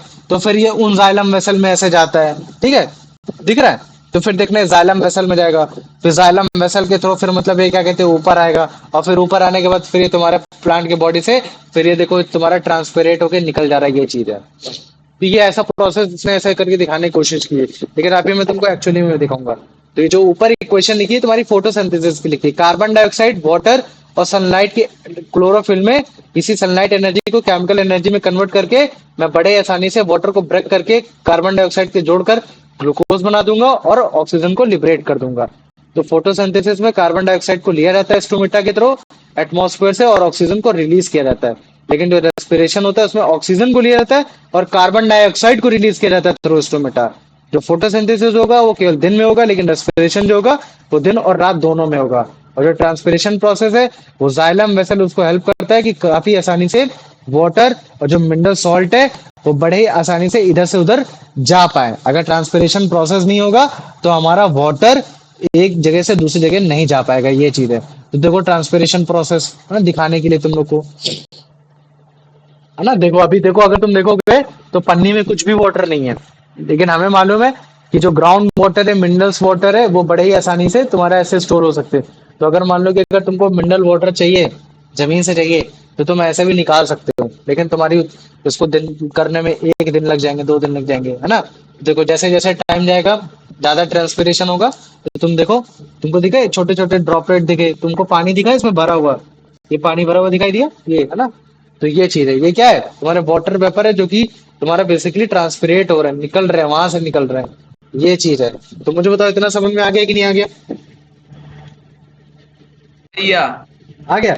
अगर तुम लोग को इतना आ जाएगा ना, तो अब हम लोग मतलब क्या कहते हैं, बड़े ही आसानी से तुम्हारा मतलब क्या कहते हैं, परमानेंट टिश्यूज में तुम्हारा कॉम्प्लेक्स पार्ट जो कि जाइलम और फोइलम होते हैं उनको पढ़ लेंगे, है ना? वो कल से पढ़ेंगे, लेकिन पहले इनको आंसर दो। ठीक है, आनंद बताओ इसका आंसर। What are एक सेकंड भैया, ये माइनस कर दो zoom. What are small pores in the epidermis of leaf called stomata? क्या होगा? स्टोमेटा होगा, वेरी गुड। चलो आ जाओ, अब इसका आंसर बताओ यश।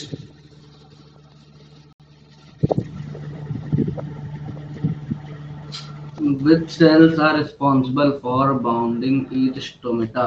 भैया option C guard cells. Guard cells, very good, आ जाओ। अब इसका आंसर बताओ, लाइन वाइज बताते रहो, पढ़ते रहो आनंद। What is the unique characteristic of guard cell compared to other epidermal cell? They are A. है ना? ये हो गया, वेरी गुड। क्या क्वेश्चन मैंने पढ़ा नहीं? What is the unique characteristics of guard cell compare to other epidermal cells? भाई गार्ड सेल्स में तुम्हारे क्लोरोप्लास्ट पाया जाता है, एपिडर्मल सेल में तुम्हारे क्लोरोप्लास्ट नहीं पाया जाता है। भूल गया क्या? Yeah. वो चीज है। और तुम्हारा गार्ड सेल है ना, वरना अगर एपिडर्मल में भी गार्ड सेल होता तो फिर तुम्हारा एपिडर्मल में क्यूटिकल का काम ही क्या होता? फिर क्यूटिकल का कोई काम ही नहीं होता। क्यूटिकल्स तो इस वजह से हम लोग बना रहे हैं कि कम से कम तुम्हारा गैस एक्सचेंज हो, या फिर तुम्हारा मतलब कम से कम तुम्हारा वाटर ट्रांसपिरेट करे ना, ये चीज है। तो अगर जैसे तुम्हारा जो गार्ड सेल होगा वहां क्लोरोप्लास्ट पाया जाएगा, क्योंकि क्लोरोप्लास्ट का काम ही है कि तुम्हारा फोटोसिंथेसिस करना, और फोटोसिंथेसिस तभी कर पाएगा जब गैस आ पाएगी। लेकिन तुम्हारा एपिडर्मल सेल तो तुम्हारा क्यूटिकल्स बना देता है, तो गैस कहाँ से आ पाएगी, है ना? तो क्लोरोफिल ये एक तुम्हारा इसका की कैरेक्टरिस्टिक्स है। आ जाओ यश बताओ इसका answer. What two processes are mentioned as occurring through the stomata?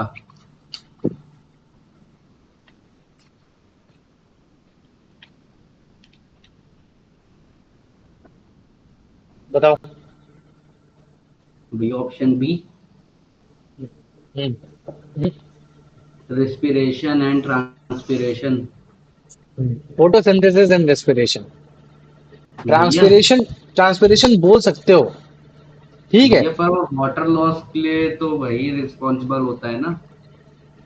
Water loss तो तुम्हारा, जैसे मैं बोलता हूँ कि चलो वाटर लॉस तो हो रहा है, लेकिन इनलेट और आउटलेट की बात हो रही है। जैसे मैं बोल देता हूँ कि कोई भी चीज हो रहा, पूरा प्रोसेस उसी की ऑप्शन से ही हो रहा है। जैसे मैं बोल देता हूँ कि रेस्पिरेशन हो रहा है, रेस्पिरेशन में जो गैस एक्सचेंज हो रही है, जो गैस आ रही है, जो जा रही है, वो कहाँ से हो रही है? भैया स्टोमेटा। और जो तुम्हारा फोटोसिंथेसिस हो रहा है, वो जो तुम्हारी गैस आ रही है, जा रही है, वो कहाँ से हो रहा है? भैया फोटोसिंथेसिस में भी भैया वो भी स्टोमेटा स्टोमेटा। से, वो भी भैया स्टोमेटा से हो रहा है। लेकिन अगर मैं बोल देता हूँ कि जो ट्रांसपिरेशन है, तो जो वाटर आ रहा है, जो वाटर जा रहा है, वो तुम्हारा उसी जगह से जा रहा है, तुम्हारे रूट एयर से ही आ रहा है। नहीं भैया आ तो नहीं रहा पर जा तो रहा है ना भैया। वो ट्रांसपिरेशन तो वाटर को जाने के लिए कहते हैं, और भैया जो रेस्पिरेशन है वो फोटोसिंथेसिस का एक पार्ट है। हम्म, किसने बोल भैया दिया अगर तुमसे? भैया रेस्पिरेशन नहीं होगा तो फोटोसिंथेसिस नहीं होगा। भाई बिल्कुल सही कहा तुमने, रेस्पिरेशन नहीं होगा तो फोटोसिंथेसिस नहीं होगा, बिल्कुल सही कहा। लेकिन अगर मान लो कि अच्छा चलो ठीक है, तुमने क्या बोला, रेस्पिरेशन नहीं होगा तो फोटोसिंथेसिस फोटोसिंथेसिस। नहीं होगा। रेस्पिरेशन का काम है फूड एनर्जी को ब्रेक डाउन करना। क्यों करना? कि ताकि बड़े ही आसानी से जो तुम्हारे प्लांट की रिक्वायरमेंट है, जैसे उसको ग्रोथ करनी है, तो वो ग्रोथ कर सके, या फिर अपने आप को रिपेयर कर सके। लेकिन वो फूड जो बनाने का काम है, वो फोटोसिंथेसिस का काम है। और एक फूड बना पा रहा है, वो इस वजह से बना पा रहा है, क्यों? क्योंकि उसके पास सनलाइट है, सनलाइट है। तो जिस दिन सनलाइट नहीं होगी, उस दिन फोटोसिंथेसिस नहीं हो पाएगा। और जिस दिन फूड नहीं होगा, उस दिन तुम्हारा रेस्पिरेशन नहीं हो पाएगा, जिसकी वजह से प्लांट में धीरे धीरे ग्रोथ भी मर जाएगी, और वो ना अपने आप को रिपेयर कर पाएगा। तो ये दोनों ही प्रोसेस अपने आप में अलग है। एक दूसरे पे इंटर इंडिपेंडेंस बोल सकते हो, कि एक दूसरे पे इंटर इंडिपेंडेंस है। लेकिन ये नहीं बोल सकते कि वो मतलब क्या कहते हैं, रेस्पिरेशन की वजह से फोटोसिंथेसिस हो रहा है, ये चीज है। समझे? हाँ इंटर भैया। इंडिपेंडेंस है ना? क्योंकि अगर मान लो कि फोटोसिंथेसिस नहीं हो रहा, तो फूड नहीं बनेगा, तो रेस्पिरेशन क्या कर लोगे? खाक कर लोगे क्या? नहीं कर पाओगे ना, वो चीज है। तो लेकिन इतना जानो कि यहाँ जो क्वेश्चन की रिक्वायरमेंट है, क्वेश्चन ये बोल रहा है कि स्टोमेटा के थ्रू कौन सा कंप्लीट प्रोसेस हमको देखने को मिलता है, तो वो है तुम्हारा फोटोसिंथेसिस और तुम्हारा रेस्पिरेशन, ये है। बाकी तुम्हारा ट्रांसपिरेशन भी हो सकता है, ये भी है।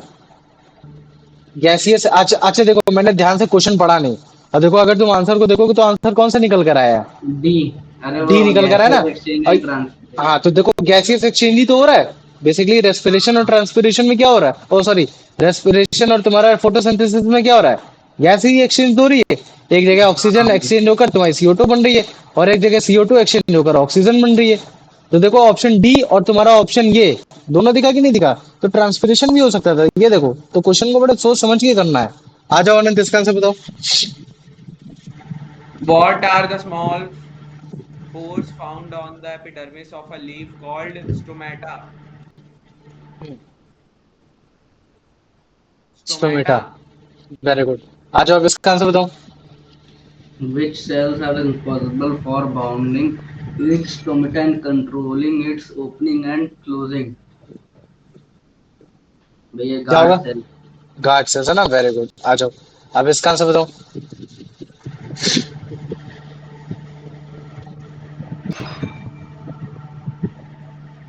मैं बताऊं भैया? What is the बताओ। key characteristic that distinguish guard cell from other epidermis cell? It contains chloroplast.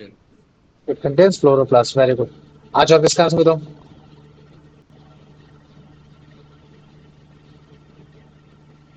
The stomata are crucial for which of the following process in plant। भैया option B gases exchange and transpiration. Very good, अब आगे एकदम सही से line में, है ना? ये चीज है। तो देखो अभी क्वेश्चन लिख रहा हूँ, 3 मार्क्स का अगर क्वेश्चन लिखूंगा तो सबसे पहला क्वेश्चन लिखूंगा, what is epidermis in plant and how it protect the plant from infection and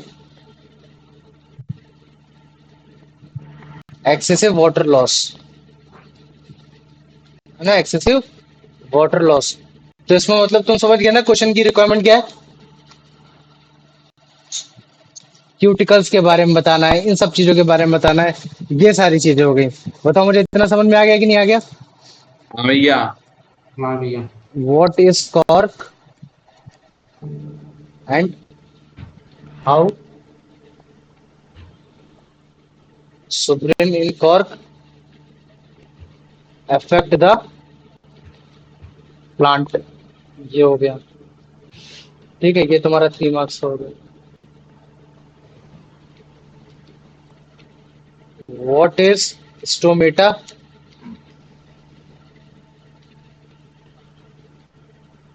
how and what process usually what is stomata and what process usually done with the help of stomatal। ठीक है, stomata. ये हो गया।